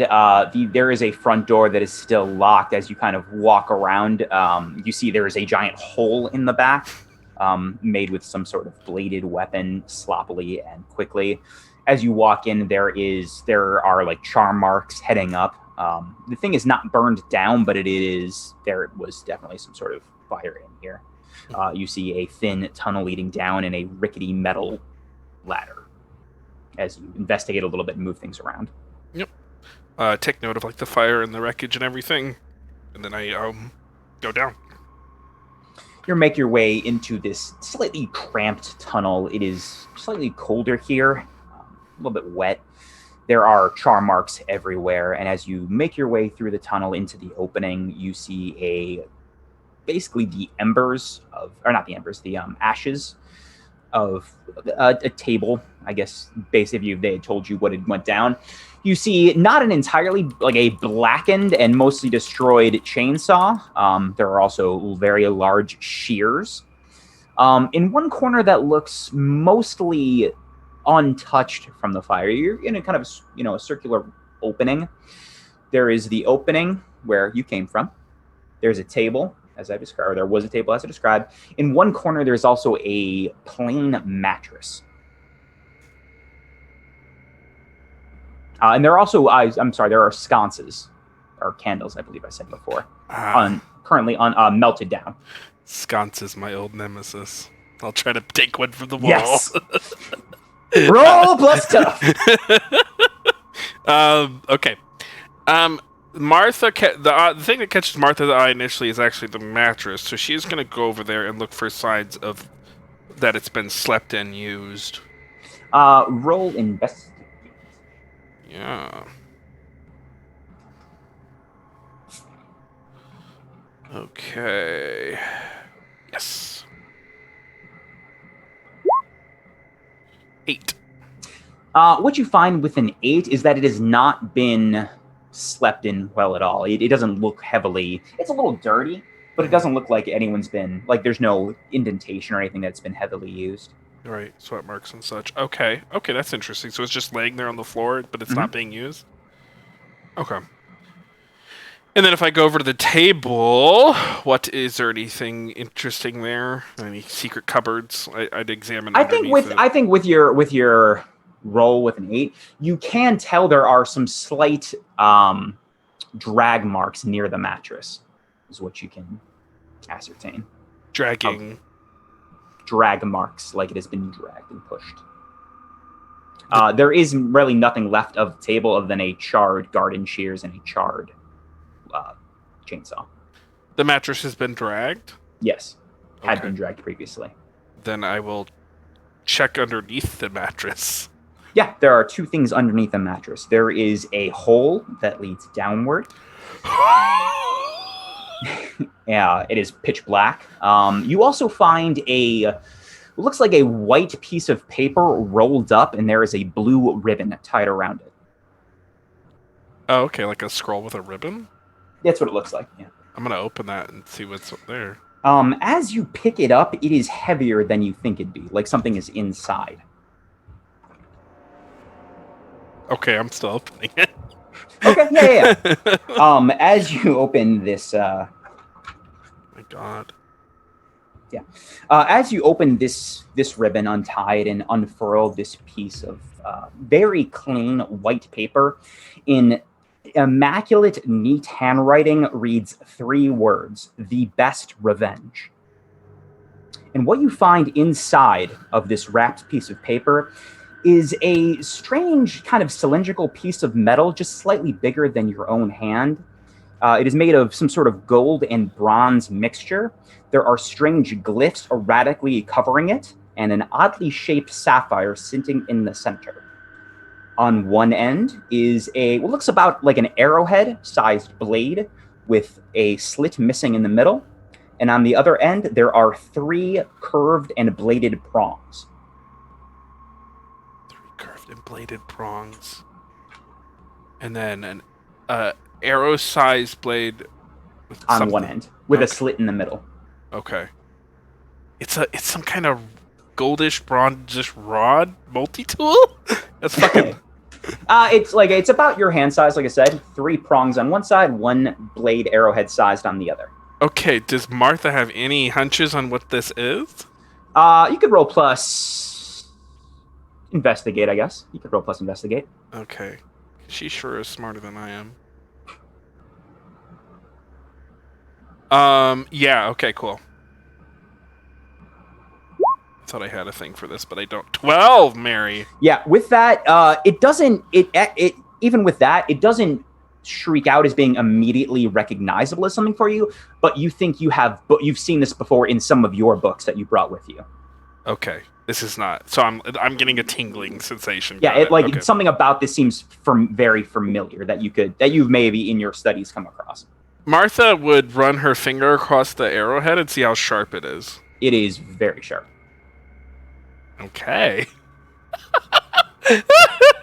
Martha puts her magical dagger away and will hold that thing, ready to stab anything that leaps out at her. Okay. As she looks around, is she satisfied that she's gotten... Yeah, well, except other for the than giant the hole hole into darkness, yeah. In this room. In this room, yes. Dungeon Correct. level 1, if I... Correct. Cleared in this room, you see, you think you have found the majority of, what is in this room. I'm going in the hole. Okay. As there isn't a solid ladder. It is just there are some slight rocks that were made into holes to go down.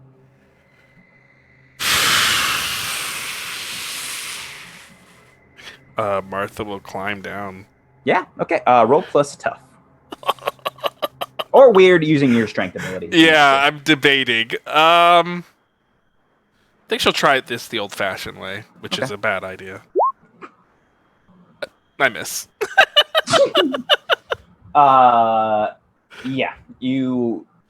we'll talk about what happens as Martha, as like you start making your way down the hole and you feel one of the rocks begin to slip. And we'll talk about what happens afterward. You could also consider using Martha's luck if you want to. No, Okay, cool. All right, we go back to Tom Books. What is Hector doing? So Hector I think Hector was going to consider looking to see if there was any local history, because there was a little bit of information that Lucy found about the Fellowship, but nothing like super specific. And he was wondering if he could find something a bit more about like local history here in the library. Okay. Like the Fellowship, maybe like a church directory, because those are things. Or something like that. As you roll and investigate, you are aided by Timothy and Tomothy. Yay, the good lads. 9. They help you a little bit. There isn't, you kind of find similar stuff to what Lucy had. There are some history books about Hallows, and I'll send you I can send you some basic information about when it was founded. But there isn't a lot about the church. There's some basic information that it was founded in the kind of early-ish 70s, kind of its basic tenets, but there isn't any sort of directory. Nothing that specific for it. You find the symbol. I find the symbol. The symbol of the church, yeah. Which is 2 hands praying, but one is. Yeah. Good. The Good. worst. Does nobody see this? Oh wait, that's right. Even if they did see it, the cult would just tamper with their memory. Okay. I would ask the children. Yes. What do you know about the church around here, that Fellowship place? Oh, I don't know. I don't really know many members. Me and our uncle, we don't go to church. We're just not for us. Seems like a scam. Okay. All right. Well, good. And he's gonna put his book away, and he's gonna go back towards where. Do you wanna take this out? Do you have a library card? I could set you up. I think I'm good. Oh, okay. I don't really have a permanent residence here, but thank you. And I'll walk away. Okay. And they put the book back and walk away. Lucy and Darlene, you're at the table, and Hector is now approaching. Did you discuss anything? Hello. Darlene, Hi there. odd meeting you here. Yes, it was not coincidence. Odd. I'm gonna point towards the van. Yes, that's why I'm here. Right. I don't think they're in here. Whatever it is. Should we just? You want me to peekaboo in there?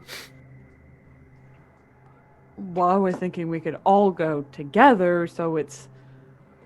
I think Right, but she means. I could just. Oh. Can people tell when you're doing that? We should probably go somewhere else. No, I mean who you look at. That's a good question. Does Darlene know the answer to that question? Yes. In your experience, it can go either way. You've had it happen where the creature saw you and stabbed you when it came to the throat monster. That's right. And if Oak had relayed his information, he once got pulled through a vision and thrown against a wall, I think. Yeah. So there is some danger. That depends on how well I do, and also how attuned to those sorts of things the person or creature is that I'm looking at. Okay. In that, with that brought to light, don't you think it might be a little bit safer just for a moment to just walk over there with our flesh bodies and just like peek in the window? They're tinted. Yeah, that. Right. But when you're this close to the window, you can see through a tinted window. Well, at that point, I might as well just teleport inside the van. That sounds really dumb. There's a big difference. So here's what I think that we can do. This is my 2 cents. Take it or leave it. Darlene, if you want to peek in there using your, whatever it is that you do that. If you don't, that's also fine. If we want to go out there and see what's in it, I don't think we should walk up and peek inside. That's a great way to lose your eyeballs. It sure is what I was thinking too. I think we could just, I would knock. I don't know that we'll like what we see inside. So that's the thing. Also, we're next to a library that does have people in it. So if there's something nasty in there, I'm sure the fellowship will take care of it.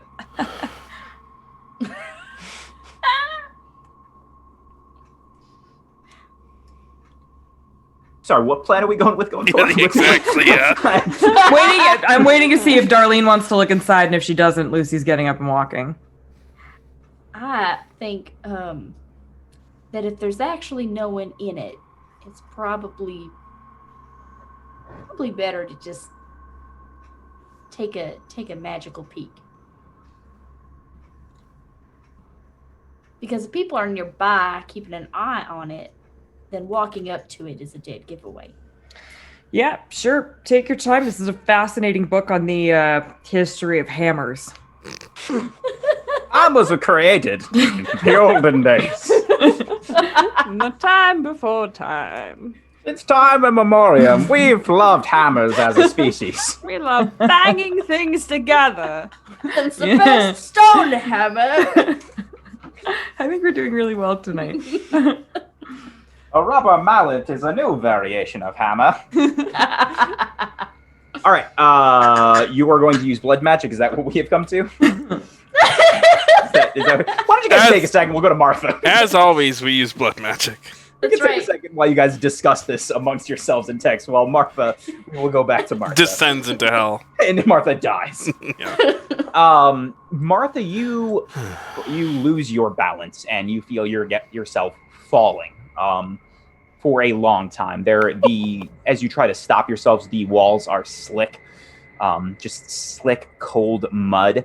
And as you eventually land in not a very large opening at the bottom, you feel a strong crack as one of your legs is fractured.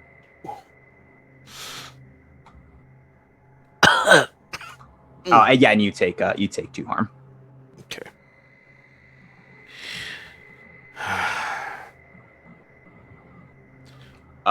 Go ahead. What is Martha's first reaction? Martha looks down at her leg, kind of breathes, and centers herself. And then she'd look around. She probably, she has a flashlight or whatever. Okay. As you use this flashlight,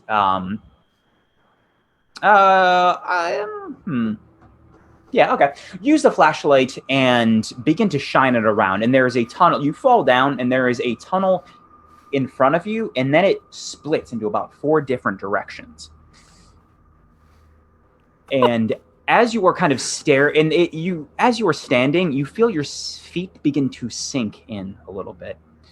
And as your flashlight is being shown down this tunnel, illuminating the other passageways, you see a shimmer of color in the flashlight.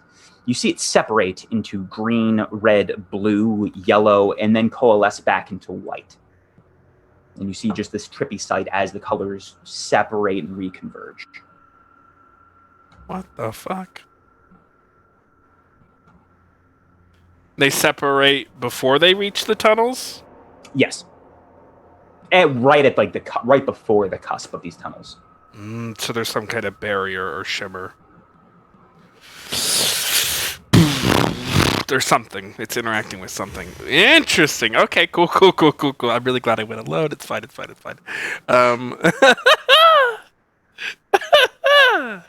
It was the hole I went down. Okay. I'm gonna try to get my feet out of the sinking. Make sure it's not like pulling me in. Yeah, as you Just mud. look down at your feet, you aren't sinking at all. Your feet are completely on solid ground. Okay.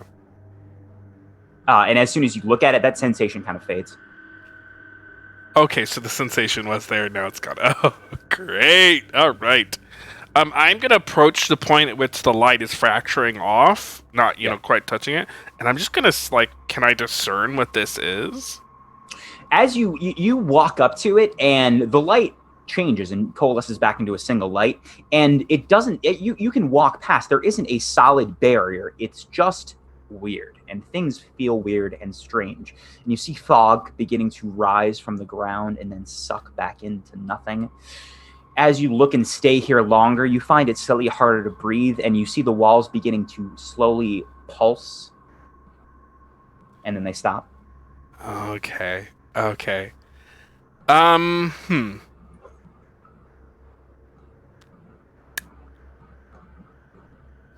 You know what I'd like to do? I would like to say that Martha has she's an expert. She's smarter than I am. I'd like to say she has a camera and that she could take some pictures.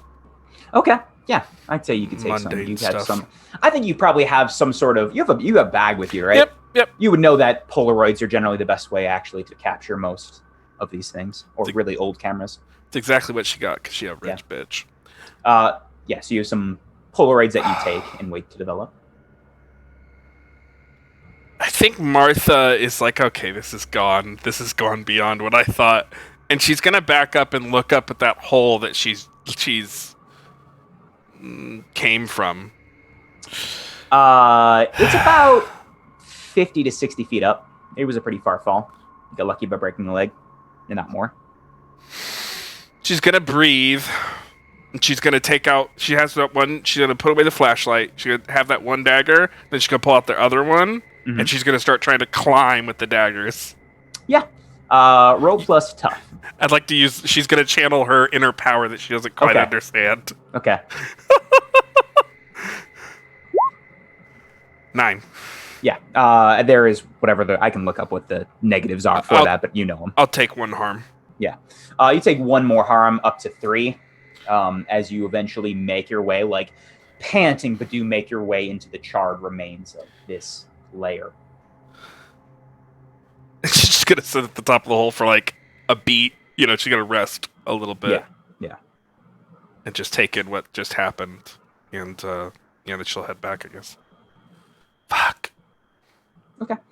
You've been getting messed up. Your leg pretty fucked as it is broken. You drive back to Nana's fat slabs. The other 3, team library, what do you do?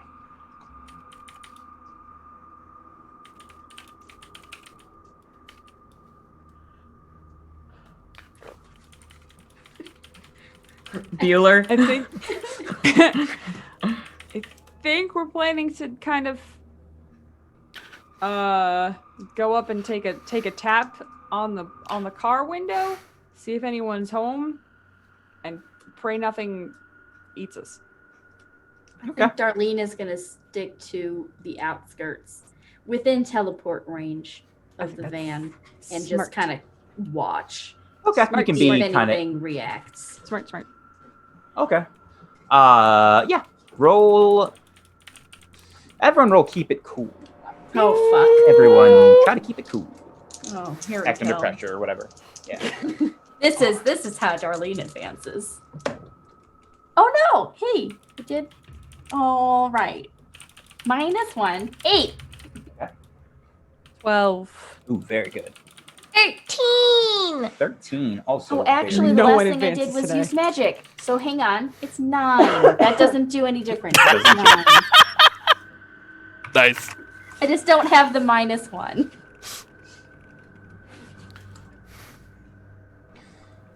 Yeah, so Hector and Lucy are approaching this van while Darlene stays a little back.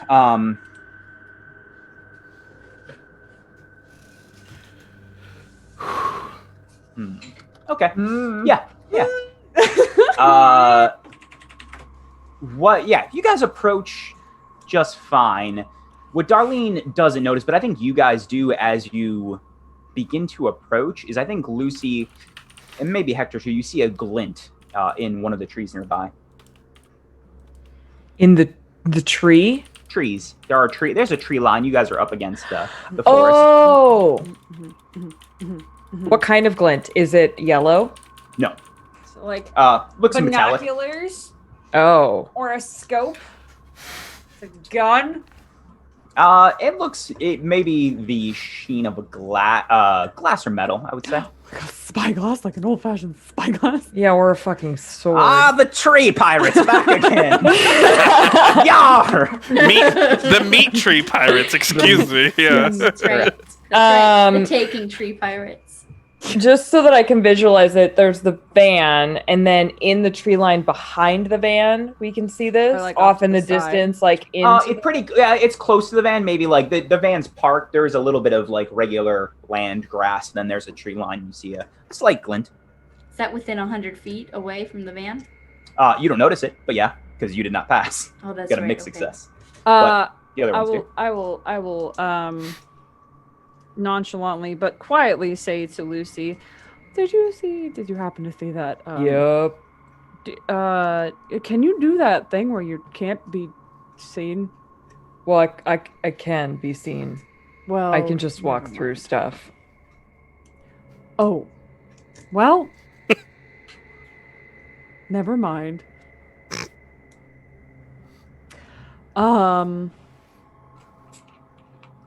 We could be really reckless right now. Or not. Well, Do you want me to go? how far did we get to the? You're about 30 feet away from the van, maybe 20. Question. Sure. Would Darlene be able to, as keeping an eye out, maybe read a bad situation? Yeah, this is for sure probably a bad situation. You could roll that. Okay. Because I was like, I'm sitting here going, I don't understand why I'm keeping it cool. That was for something else. Okay, all right. But like, there's definitely something to investigate here, and I would like Absolutely, to you do could roll read a bad situation. that. Okay, all right. Can we all do that? No, since That's a 10 even. Hector and I see the thing. You probably don't all need to roll it. Let's one of you two can if you'd like, but we don't need to do this 3 times. Yeah, what questions do you want to ask? If there's something more generic, you can ask me too instead of the list. Take a look at the list and ask me what you want. Are there any dangers we haven't noticed? I think with that you can see the glint too now in the forest. You're not sure what it is based on how far away it is, but you see a glint in the forest too. That seems odd. Okay. And then I think I'll just hold the other two Sure. until it becomes apparent that we need to ask one of them. Okay. Hector or Lucy or both, if you would want to. I feel like this is probably more your wheelhouse. No? I can. Oh, I lied. This is way my wheelhouse. I'm so sorry. Sure. Yep, sure is. Sure There is. is. That's an 11. Yeah. What do you want? Okay. There it is. Okay.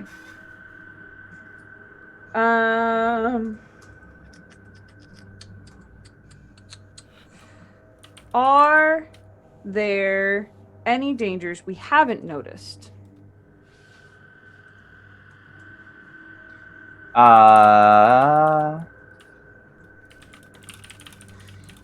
Dangers you haven't noticed is there. Or if we want to be more general, because we don't necessarily know we're in danger, anything out of the place that we haven't noticed. Like weird shimmery things in trees. Anything else? That is the only thing out of place that you've seen so far. Beyond that. Okay.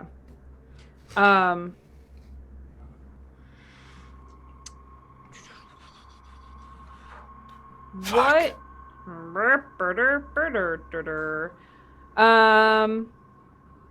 What's the biggest threat? What is the biggest threat? The van is odd. Outside of this van, you don't have a lot of information currently. It's odd that it's been been seen around. It was following, for sure, as far as it was following Lucy for a while. The thing in the forest is weird too. Those were the only real visible threats at this moment. Okay.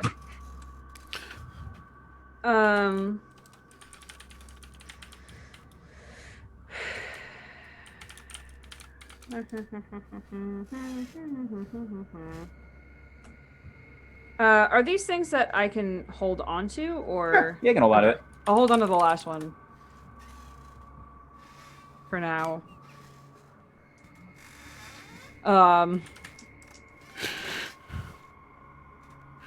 What do we want to keep? You said something about being reckless. Yeah.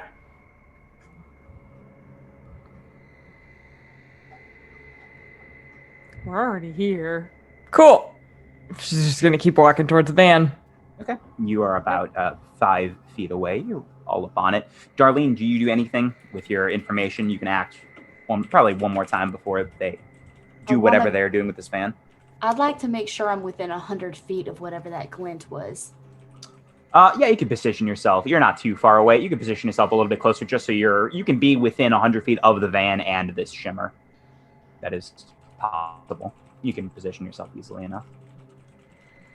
Is that what you're trying? Is that all you'd like to do? Yeah, somewhere where I might be obscured. Okay, you would be a lot closer to the glint. You could get inside the forest and be a little bit more hidden, but there's not a lot of other places to hide where you'd be both of them being kind of in the forest. You could still teleport to the van, but you'd be a lot closer to the glint. That's the only real hiding place where you are right now. Okay. I'll move.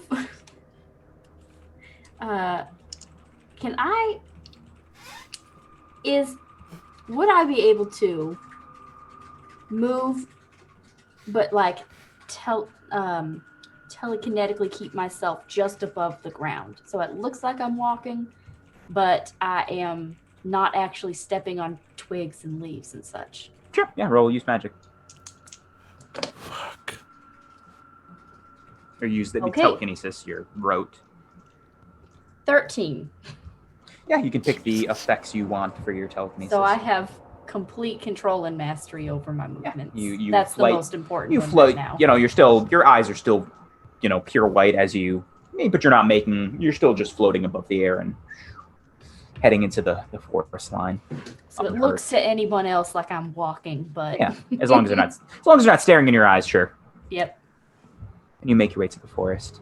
Darlene and Lucy. No, sorry, Lucy and Hector. You guys are all up on.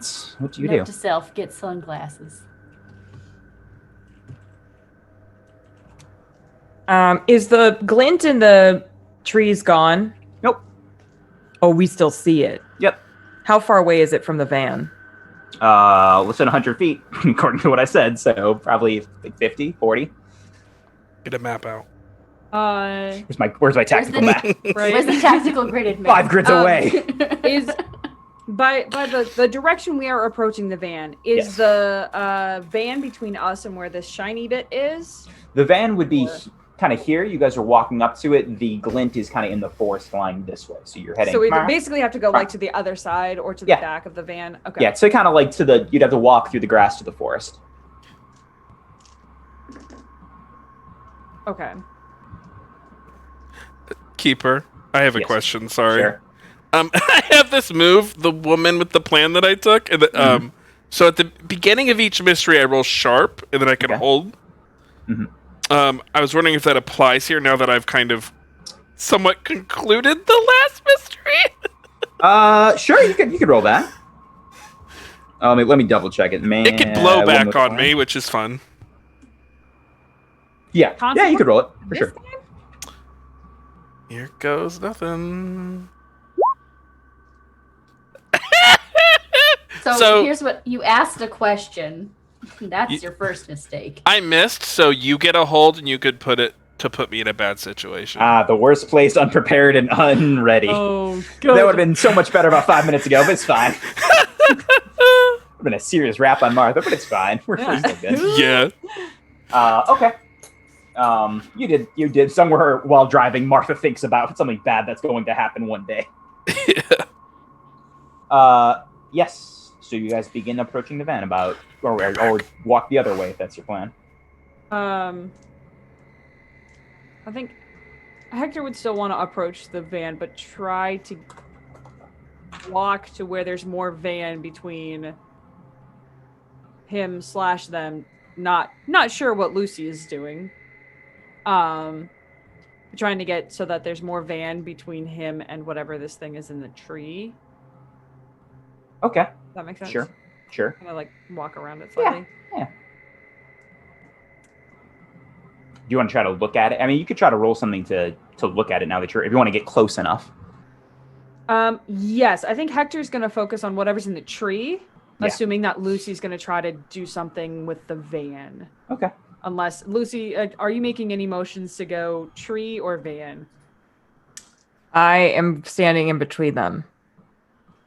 I haven't decided a direction. There's something I'm going to do here where I am.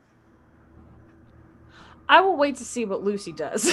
But I do put myself in the back of so that there's less possibly tree visibility because there's more van.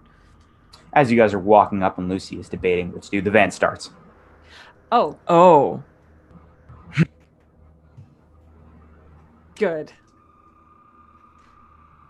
I look at Lucy with wide eyes.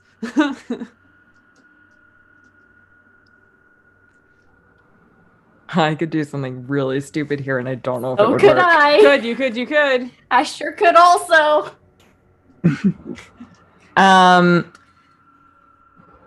So, as a strong lady, now that we've kind of approached the van, the van has started. Yeah.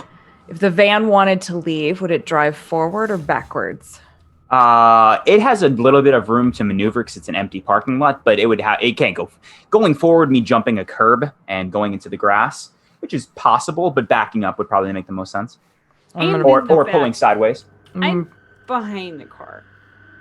You're behind the car? I'm behind it. That's not a great place for me to be if it has to go backwards. Right. Yeah. Whoops. Yeah, that's fine. But no, Lucy's gonna stand behind it and literally just not if it starts backing up, it's not going anywhere. Okay. Is that your plan?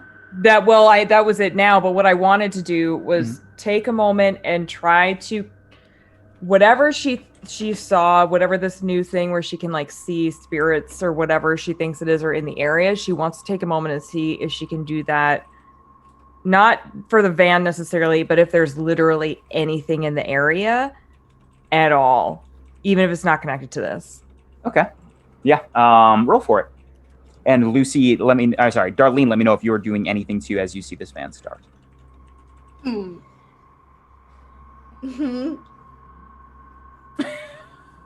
gonna wait and see what happens with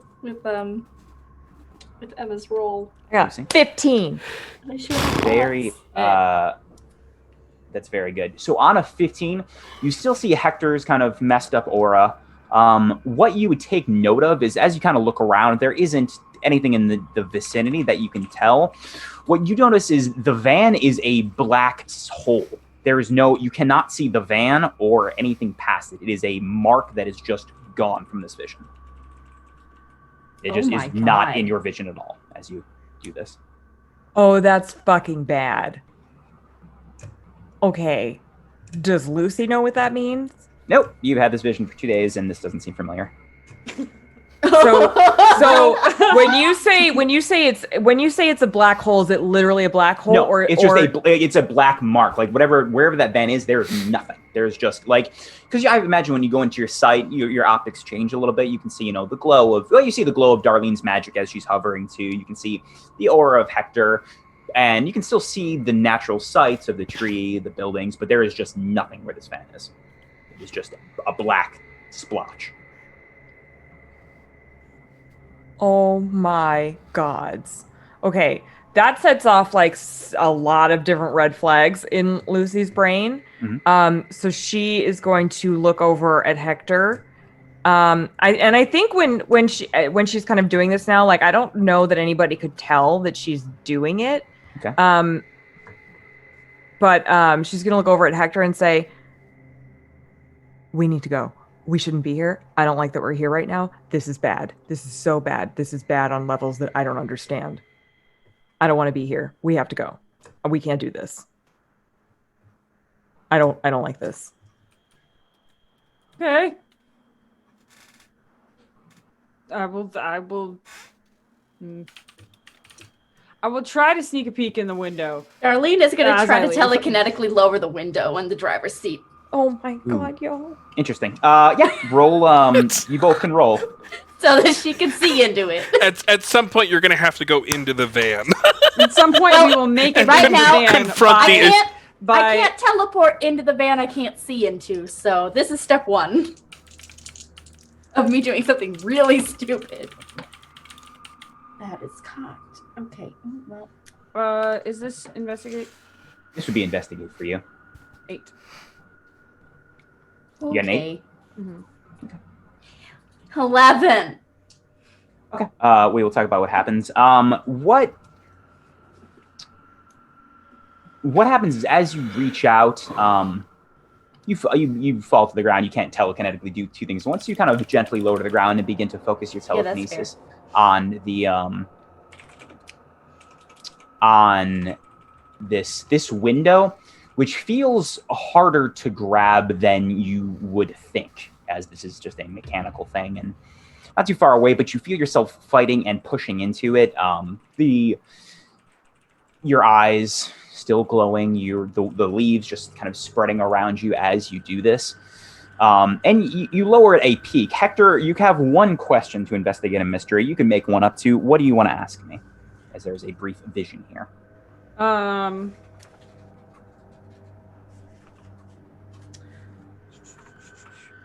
Okay.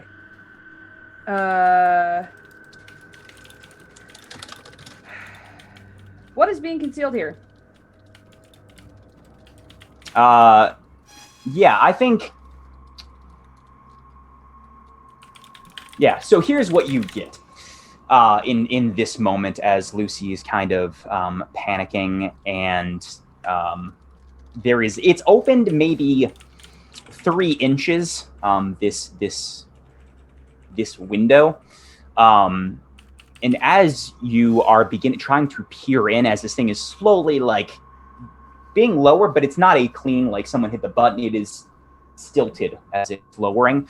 The first thing you see is gray hair, and you see youthful looking skin and 2 piercing blue eyes as this van begins to be thrown in reverse and begins to drive away.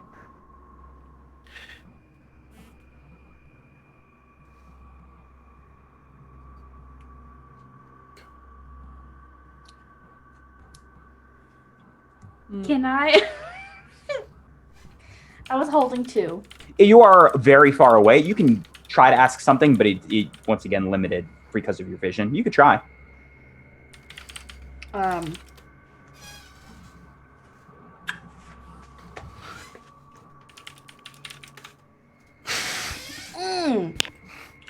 It's my best way in. What is your best way in? Interesting. The windows. I think here's what you get from best way in. This van is not a normal, regular service van, a white van. There is more to this than that. As you pull down the windows, they seemed thick and somewhat guarded to your efforts. Magic had some sort of effect. I think the best way in a roundabout way is the clue that is not currently leaving this situation, is what you get, which is the glint. Okay. And this car Nice. reverses pretty aggressively and peels out of this parking lot and hits the main road.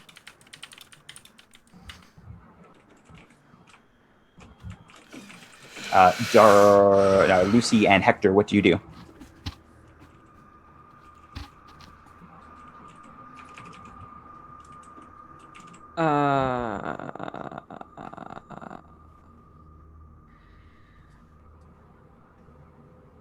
I think Lucy's gonna take a moment and look at Hector and look at the van having left and then look back into the woods. And the glint is still there. It's not moving? No, or it is now anything? moving. It has now begun to move as this van left. The glint in the forest is moving? Correct. Oh, I'm gonna start going towards that. Okay. Yeah, you run through the forest line. Follow. Yeah, same. I'll follow Lucy. I think we're all Darlene, you're still in the converging. forest. Darlene, you're there already. What do you do? You can now see the glint moving as you see your two friends running towards you. I would like to stop the glint. What is the glint? Yeah, roll Am I close enough telekinesis. to? Roll Okay. telekinesis. Okay, all right, I'll do that. Good. 12. As you use your telekinesis and pull this, reach out, grab this glint, the car window, your efforts now gone from it. This thing is moving, and as you pull this thing down, as Lucy and Hector approach you, you see a small metal object with 4 small propellers and a tiny camera. It is a drone. It sure fucking is a Oh, drone. ho, ho, ho. Mm. Of course it And is. you all meet together, this thing held in front of you currently.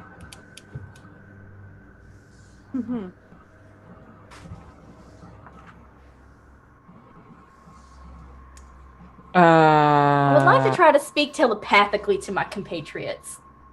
Oh. I think that's probably something in use magic. All right. If not, it's simple enough. Yeah, communicate with something. Yeah, it's fine. Whatever, it works. It's easy enough. It's real Yes. weird. All right. Yeah, but That's a 12. So Yeah, you speak. You can speak telepathically with them without any sort of issue. all right. Since that's advanced, can they speak Oh, yeah. back to me? Yeah. Cool. I don't think we should speak aloud in front of this thing. But someone is clearly watching us.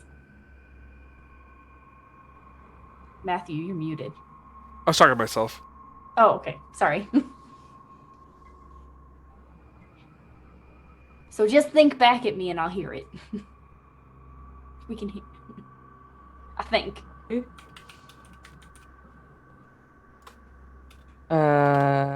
Anybody know how these things work? Like, can we take that footage? Can we just take it?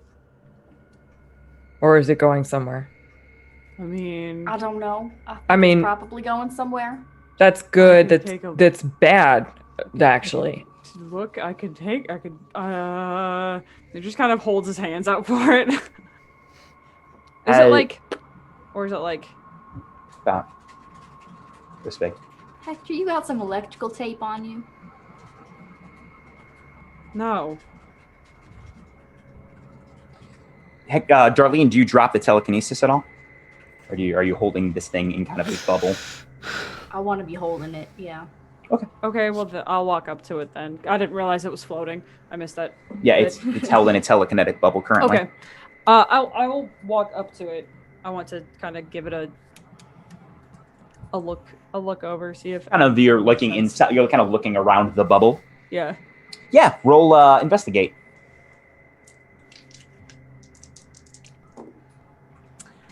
Oof. 7.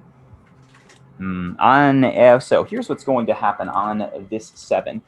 You can ask me a question. Let's start with that. A question. Ask me a question, Okay. and then we'll go from there.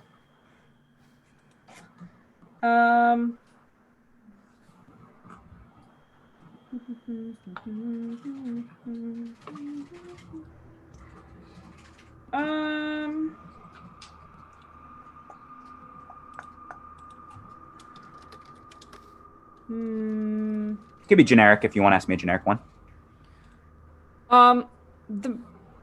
Mostly I'm looking for identifying features such as like manufacturers, or if found, please return to.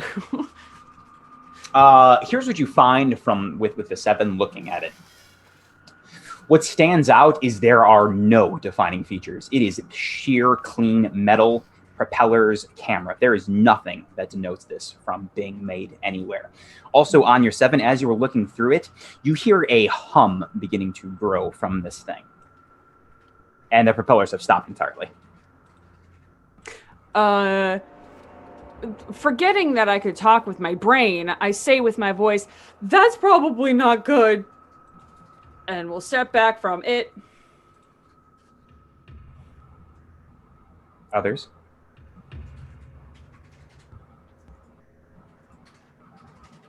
Lucy's gonna really quickly say, how bound are we? Do we want to keep this thing? I think it's about to explode, but do we want to keep it? I need an answer in 3 seconds. Yes, we should probably keep the pieces. Yes, if we can safely. I can try to contain the blast. You already, Still- as you say that, it happens. It explodes. There are pieces of metal just hovering in your telekinetic bubble. But there is you don't hear it. It's muffled, if anything, because it's contained. But there is a tiny explosion as this thing just detonates. Darlene will just open her bag, hold it underneath this thing, and let the contents fall into her bag. Hot metal and glass just fall Well, into after your it bag. cools. Well, yeah, you wait a second, but still hot. It's still hot. Not burning, but hot. Hey, we should go. I hate this town. Same. You guys make your way into the hearse and drive back to the lodge, where you see Martha probably splinting her leg in some fashion Sure in am. the front room. What happened to you? I'm fine. You do not look fine. I'm fine. I found something, and I take out like the little piece of paper with the ribbon, and I hand it to Hector. I am assuming this is targeted at you. What was it? Vengeance? Something about Best vengeance. revenge. It's the best revenge. There you go. Oof. Oof. Found this in the lair of the lumberjack. Then I went down into a hole that was beneath the mattress there. It dropped for a considerable length. And whatever's down there, it felt like a... I mean, I'll of course tell them all the minutia. But then I will say, it felt like I was at the heart of everything. Or something. It was important. It felt strange and powerful and connected. I don't really know what it is, but it really did feel like something like that.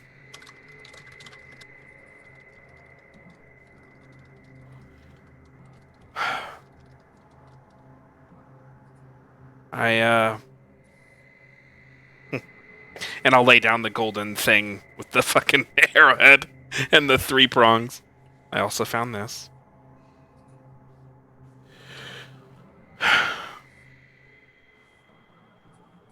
That thing look familiar at all? No, but I think there's something in my books regarding it. You all can have a look. I think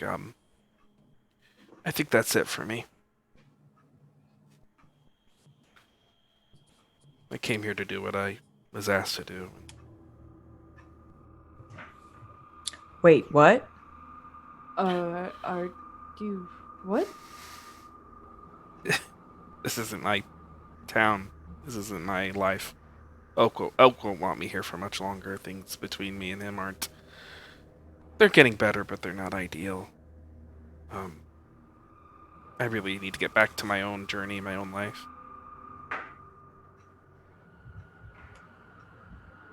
Oh.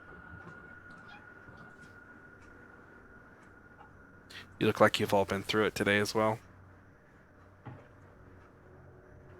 As Darlene just dumps out the contents onto the counter. Broken metal glass. We had an afternoon.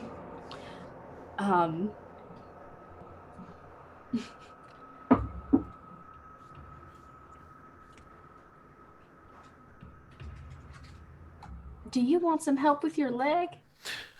No, I'll heal it myself. I'm a doctor. Okay. I appreciate you asking. I'm sorry that. I'm sorry. I should not have made you go alone. It was the most fun I've had in a year or two.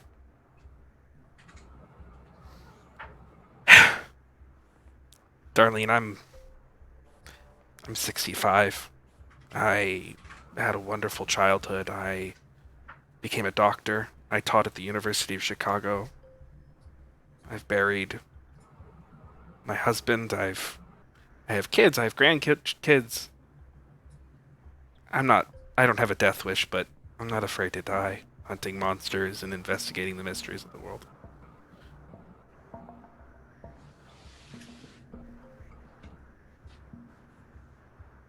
Okay.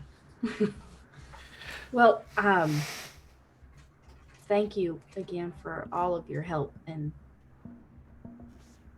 that sure is a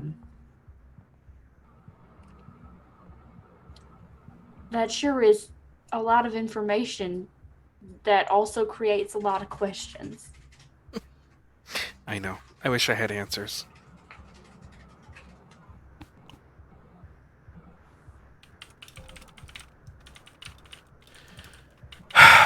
I don't mean to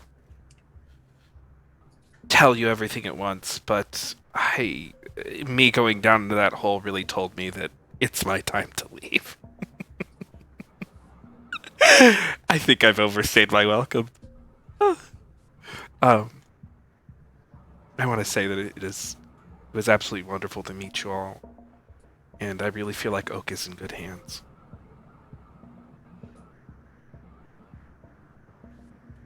Well, that's good, and I don't know what's going on between you and Oak, but I hope things continue to get better. The summer before Oak, it was the year before Oak left for college, when he was 17. His cousin, who was my son, was murdered by a spirit of greed. And I hid the truth from Oak. When Oak discovered magic and things at college, and when he lost his own friends to magic, he put the pieces together. And he knew I hid the world from him. And he's very angry with me. Still called you here. Yeah. That's his way.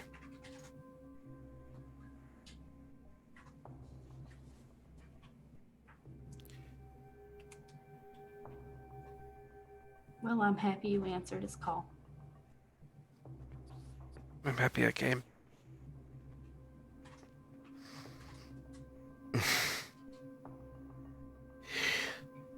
A year ago, my husband passed away, and Oak didn't even come to the funeral.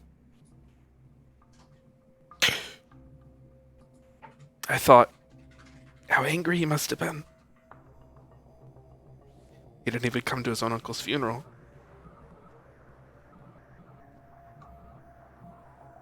But now I'm out here doing a fraction of what he's done. And I understand. He probably couldn't even pull away. Even if he wanted to.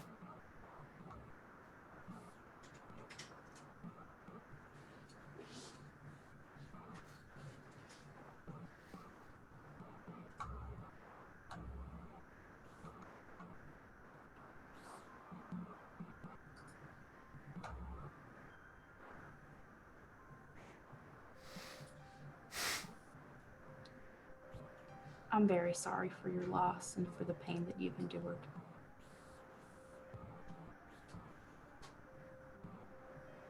Thank you.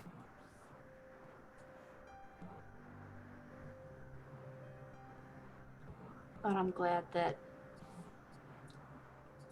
Oak reached out. You responded. And I hope that for both of you, this healing can continue.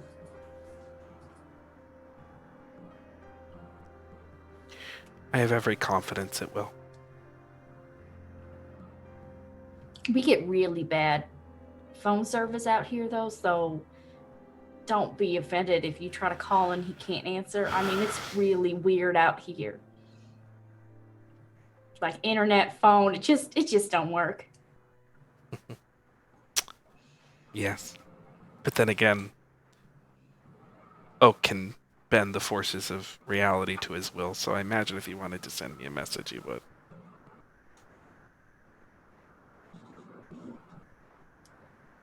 Right, I just meant like phone calls are going to be hard.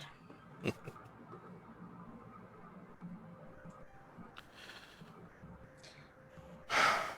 I'm sure if you feel like reaching out, a letter at the Wake and Bake would get to him.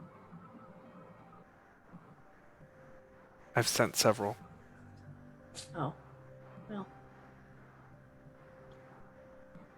You've met Brogy, so I guess there's all sorts of accounting for various possibilities there.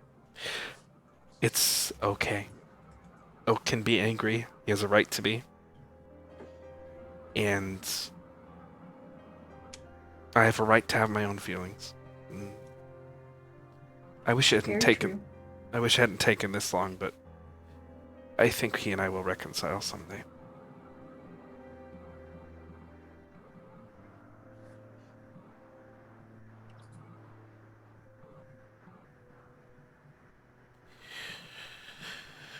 I'm very sorry I lied to him.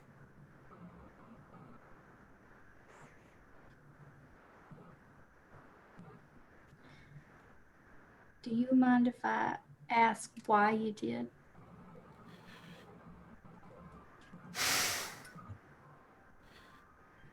My son was one of Oak's only friends. Oak isn't the most social person for a number of reasons.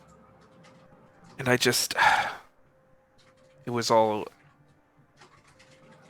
I think I felt ashamed that I didn't protect my son from something I didn't know about.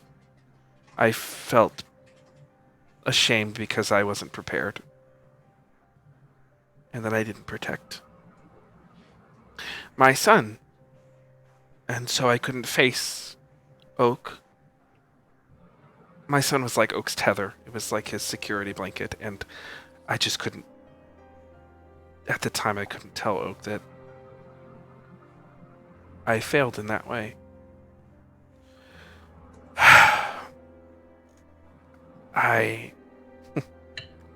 You have to understand,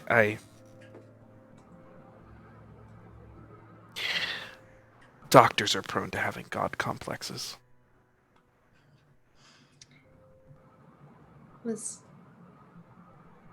I'm sure you don't necessarily need to hear this,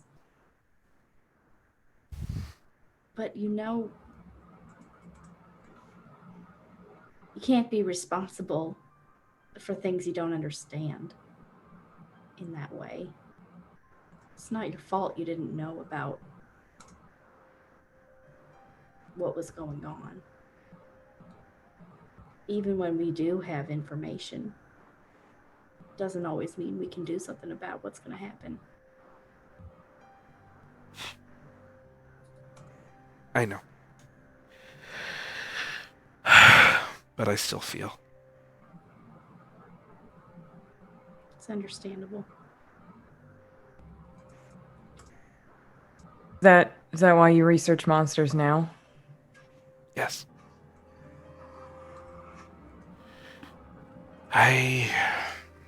Yes. I read everything, I investigate everything, I travel the country looking up things. And I also, enjoy wine festivals and things like that. But I travel the country getting every piece of information about every monster I possibly can. And I've collected quite the library. Does that help you heal?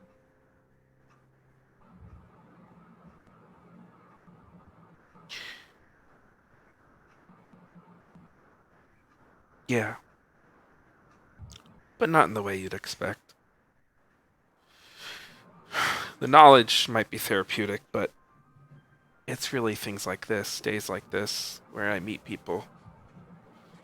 Other hunters, or the people I save, the experiences that I live. They help me heal.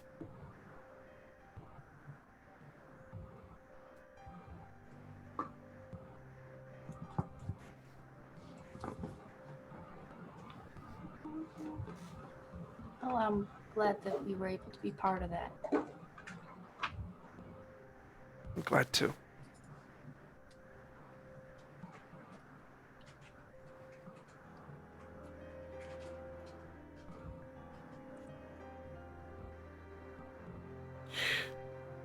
Be careful. Look out for each other and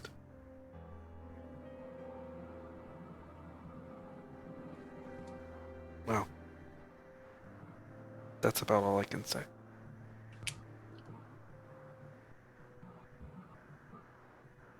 Do you need help getting to your car? No. I have this thing. I could just make my body do things sometimes. I don't really understand it, but I really enjoy it. There's nothing quite like being 65. Being able to, well, climb out of that hole. Push a monster away, lift a car. It's really quite fun. Though it does injure me sometimes. I think we've all been there. May I walk you to your car? That would be appreciated.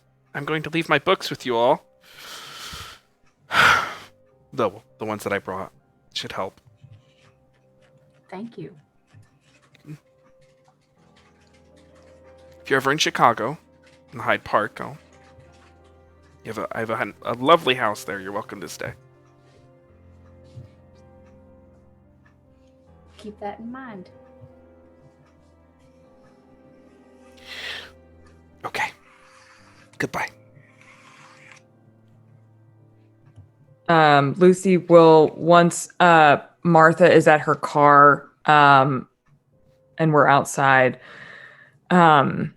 Lucy will kind of like take a moment and say, I really I appreciated what you said in there about how doing things like this helps you heal.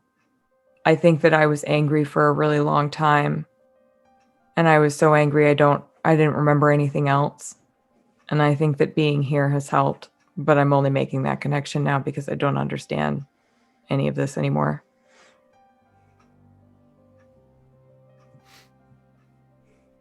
So, thank you.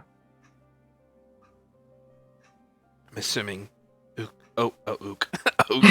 Good old Ook. I'm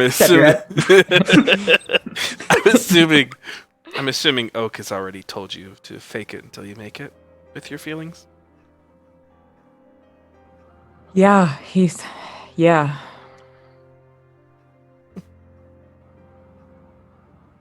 Okay.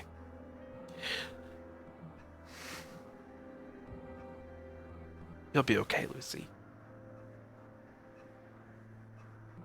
I think so. Has been so far.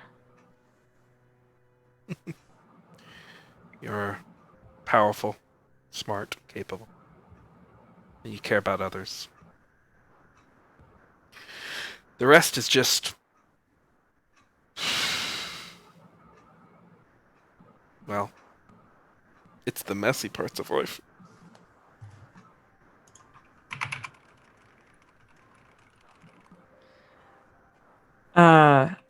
Yeah. Well, at life and death. um.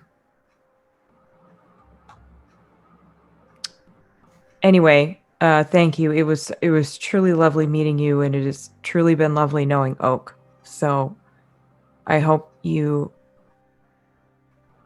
find your happiness again. And perhaps our paths will cross and it won't be me taking you somewhere.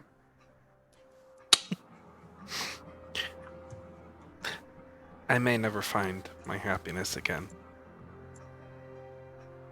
But I have purpose, and for someone like me, that's enough. That I understand. Then Martha starts putting her keys in her door, and then she realizes Hector is there. And Lucy Yeah. will toddle off. Yeah, Hector had been standing a little ways away to kind of give them their privacy, but he had followed them out. And he would come over and he would, hold the door open for you, all gentlemanly like, if you wanted to get in. And would say, I'm going to miss you a lot. And I didn't think I would. I'm not going to lie. But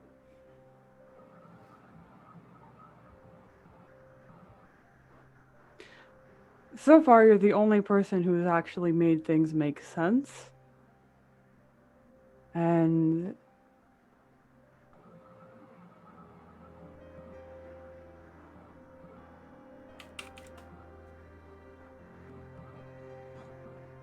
well, I don't think I can say thank you enough for that.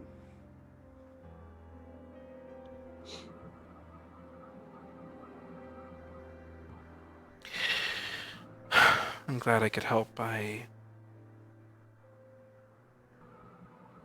sorry that others took so much from you.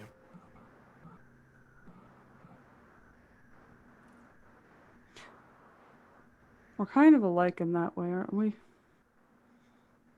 Things get taken from us that we didn't want them to.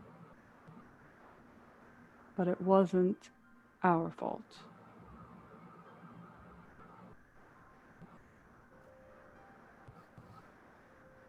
No, it wasn't our fault.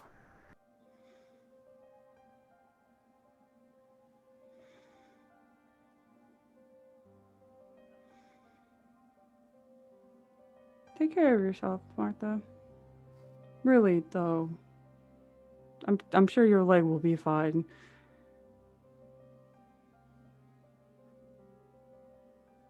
But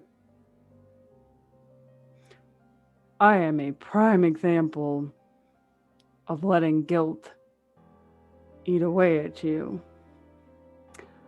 And you've got so many years to live.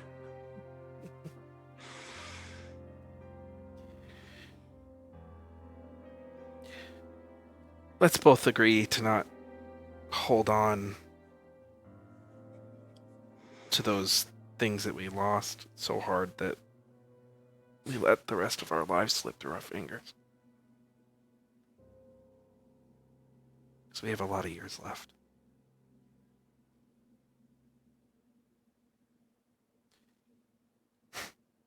Two old doctors. Sad that we never got to meet as professional colleagues. Though your field was considerably different than my own. Oh, it was an incredibly experimental, that is for sure. Well, we got to meet each other in our second careers, and I am thankful for that.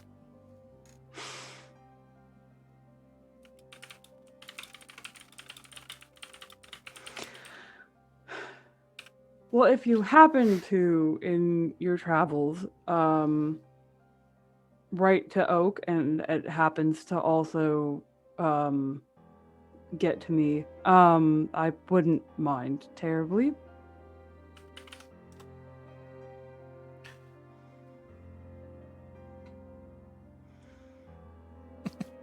keep I'm not that your in mind. patient after all.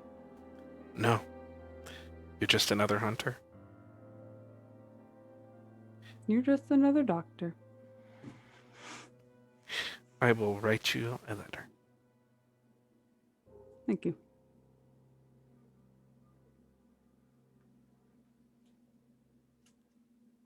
Take care. Please don't set Oak on fire again, if you can help it. I will try my best to not do that anymore. You would either hold the door open or gently close it if you're already in your car.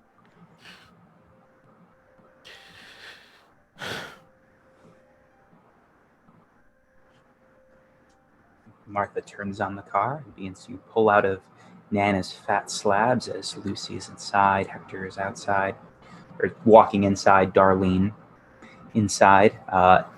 Martha, what do you do next? Martha is going to drive to the hospital. You know, Silent Heart Hospital. Yeah, she looks at that name. She's like, "What the fuck?" And then she gets back into. She does like look at the name, and it's just like, it very uncharacteristically. She has this moment of like, "Huh?" She has like this scowl on her face, and then she refocuses and breathes. She puts her weapons away. She's not gonna take him to the hospital. And she's gonna find where Oak is. Yeah, without much of an issue, you find Oak Williams' room. She kind of looks in and she notices that Oak is sleeping, but in fact, actually, Oak is pretending to be asleep. Martha just kind of stands there as like the monitor beeps, and there's like the click clack in the hallway of the hospital, people walking. She puts her hands like in her coat pocket.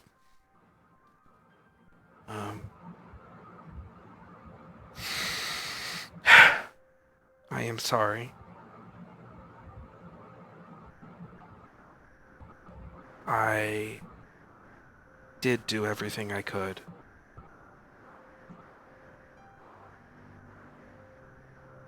The monster that did this to you is dead. And you don't have to fight it anymore.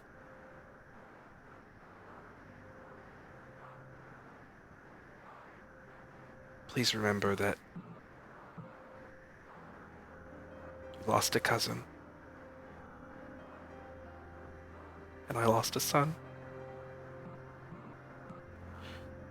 And I'm human too. I love you. I miss you. Now go give them hell. And she's going to walk away. And she does, and we watch as Martha walks back into her Mercedes-Benz, starts it up, giving an odd glance at the Silent Heart Hospital and the symbol of a hand with one single finger over the heart, and drives out of the single road that leads to Hallows back to her retirement and her life. Inside of Nana's fat slabs, is there anything the rest of you do the rest of the day? The rest of the night, really, as it is now cresting evening.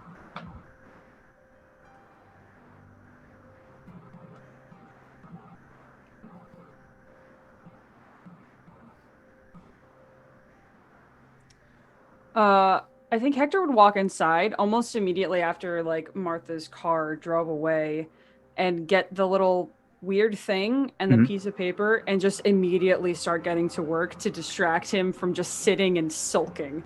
Sure. Yeah, roll and investigate.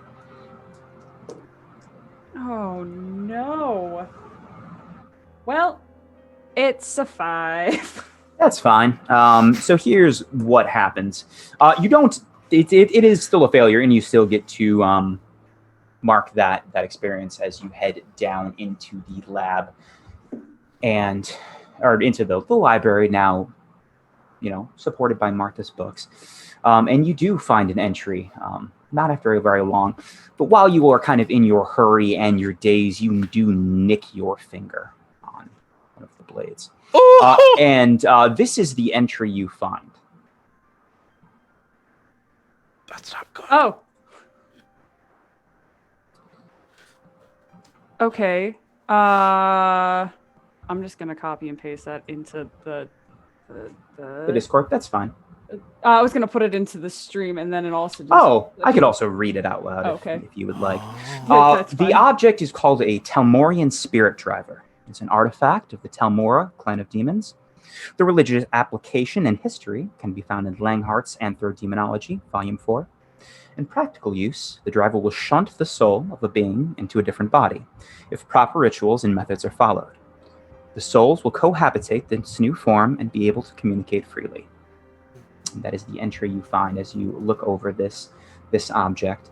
And the camera pans up and shifts to another part of town where Oak, now alone in his room, breathes out knowing he is alone. And despite it being a fairly warm day outside for October and it being a regulated hospital, his breath is visible, like he was very cold.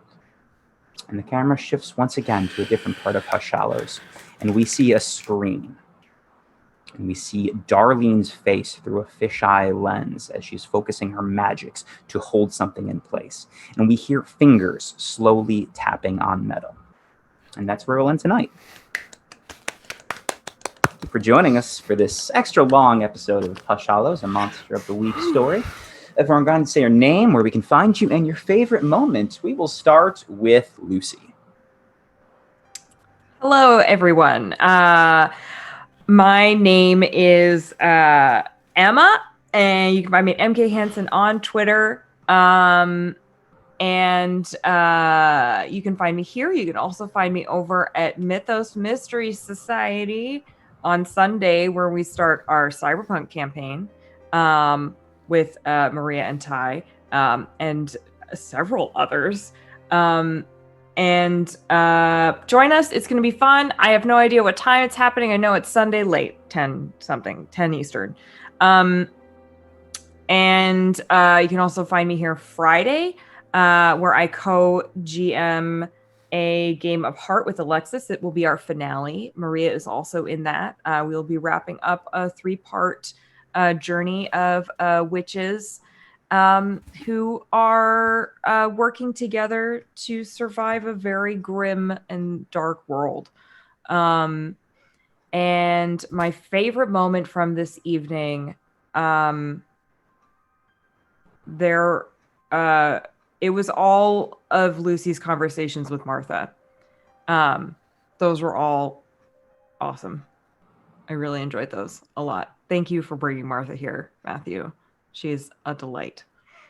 And that's me, Matthew. Oh, hey, that's me. Hi, I am Matthew Foreman. You can find me at Matthew W. Foreman on Twitter. You can also find me on Twitch.tv/Matt Foreman. Unfortunately, Matthew was taken from me. Matt Foreman, where I stream Dead by Daylight and No Man's Sky. And yeah, you can check me there whenever I go live. My favorite moment. Gee golly, Miss Molly. I try to avoid recency bias. I think we can all agree that this was a great episode. There were a lot of really golden moments. I'm going to pick 2, as always. The whole Martha going alone, I fucking loved that. God, what a bad idea. But what was so cool, though, y'all, is I got 2 experience points. She probably would have leveled tonight had she stuck around. Tell you what, it was cool. I love that. And then the second one, which was like the whole van sequence for sure, but really those 2 12-year-olds, that just cracked me up. Those 2 NPCs, that was a nice touch. But this was so good. All the mystery, all of it, so good. Alexis. Hello, that's me. I'm Alexis. You can find me at Vox Fanato, and you can find me here where I just exist when I'm not comatose these days. You can find me here tomorrow for the conclusion of our strike session, our little strike story, Trouble in Hogtown, where I will be playing Carmilla, a vampire sword lesbian. It'll be a lot of fun, and we're concluding a mystery also. My favorite moment tonight, oh goodness, there was a lot in there. I really loved the conversation, especially the question, are you happy? in the conversation between Martha and Lucy. That little nugget there was very, very good. And I love and also very much hate the very end. The very, very end. I don't like that that somebody's using drones to spy on us. And I don't like that this drone has captured Darlene using magics. And the van being a void in Lucy's sight. That was a big whopper of a moment that I loved. That was very bad. Yeah. I think that's everything for me. Chai, do you want to cover end of session? We will. When did Maria not go? I'm sorry. My brain is dead today. It's me. You can find me on Twitter at HappyCapster. You can also find me on Twitch at HappyCapster, where I stream on Monday, Tuesdays, and Thursdays, viewing various gaming and creative sorts of things. You can also find me this Friday here for the finale, as this was aforementioned, of our Witchy Sisterhood Heart game. And also Sunday for Cyberpunk and anything else Mythos Mystery Society is doing. My favorites. I love Martha. Period. So all of that whole like exiting scene, very good. Specifically the conversation that she had with Oak. Just scoop out my heart and just lay it all over the floor. But also this dagger is really making my brain just buzz, and I'm so scared. So scared, and I have so many questions. That dagger has your blood now. It sure does, but I don't think it hasn't had it before is the thing. Anyway, that's me, Ty. I'm Ty. We will do end of session moves first. That's not the right sheet. Do we conclude the current mystery? No, we are just kind of starting some. Do we save someone from certain death? Or worse, not yet. Did we learn something new or important about the world? Yeah, I'd say so. Sure did. A couple things, probably. And then, did we learn something new or important about one of the hunters? Yeah, I think we finished Martha's backstory, so that counts as 1 XP. Well, and we got some dirt on Oak. Oh, yeah. Yeah, Like, that's right. The one who's coming back, we sure got some stuff on him as We well. sure did. And you can find me at Baller and Brawler on Twitter. You can find me at Mythos Mystery Society, where, as I said before, this Saturday or the Sunday, I will be playing in a cyberpunk game with everyone, which will be, it's a lot of people. It will be a very different system for us, but it should be fun. On YouTube, I think Dave has just finished putting up Invasive Procedures, a Fear Itself game with Maria and Emma and some others that I'm excited to watch, because I didn't actually get the chance to fully watch that one. Just It's bits and so pieces. scary. It's actually scary. It's great. Super fucked. It's really good.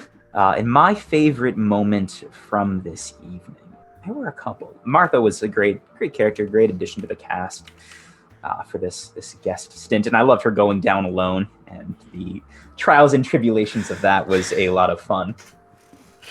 Rolling some misses, breaking some bones, rolling a miss on something else. That'll all be fine, I'm sure. And those were my favorite parts from this evening, I think. There was a lot of good stuff overall, but that stood out. So thank you for joining us. We will be here next week with the next episode of Hush Hallows. I believe we're going to raid. Yeah, we are actually. So we looked around. We're gonna go ahead and actually raid Tap Dat Asimar. That is Maya from Legends of Adventure. She streams on her own now. I think she does exclusively charity fundraising. She streams Total War Warhammer, where she plays vampire. So we'll go ahead and show Maya some love. We will be on Dice Priority tomorrow at 7 p.m. for more Strike. Friday, Hollowed Hearts, and there's probably some movie time in the Discord. So be sure to check all that out. I forgot to do the usual. Of course, thank you for everyone who subscribed. And if you can follow, subscribe, give bits, that kind of thing. Thank you so much for supporting the channel to help us pay for keeping the lights on. We'll see you all tomorrow, and we'll see you all next week for more Hallows. Bye!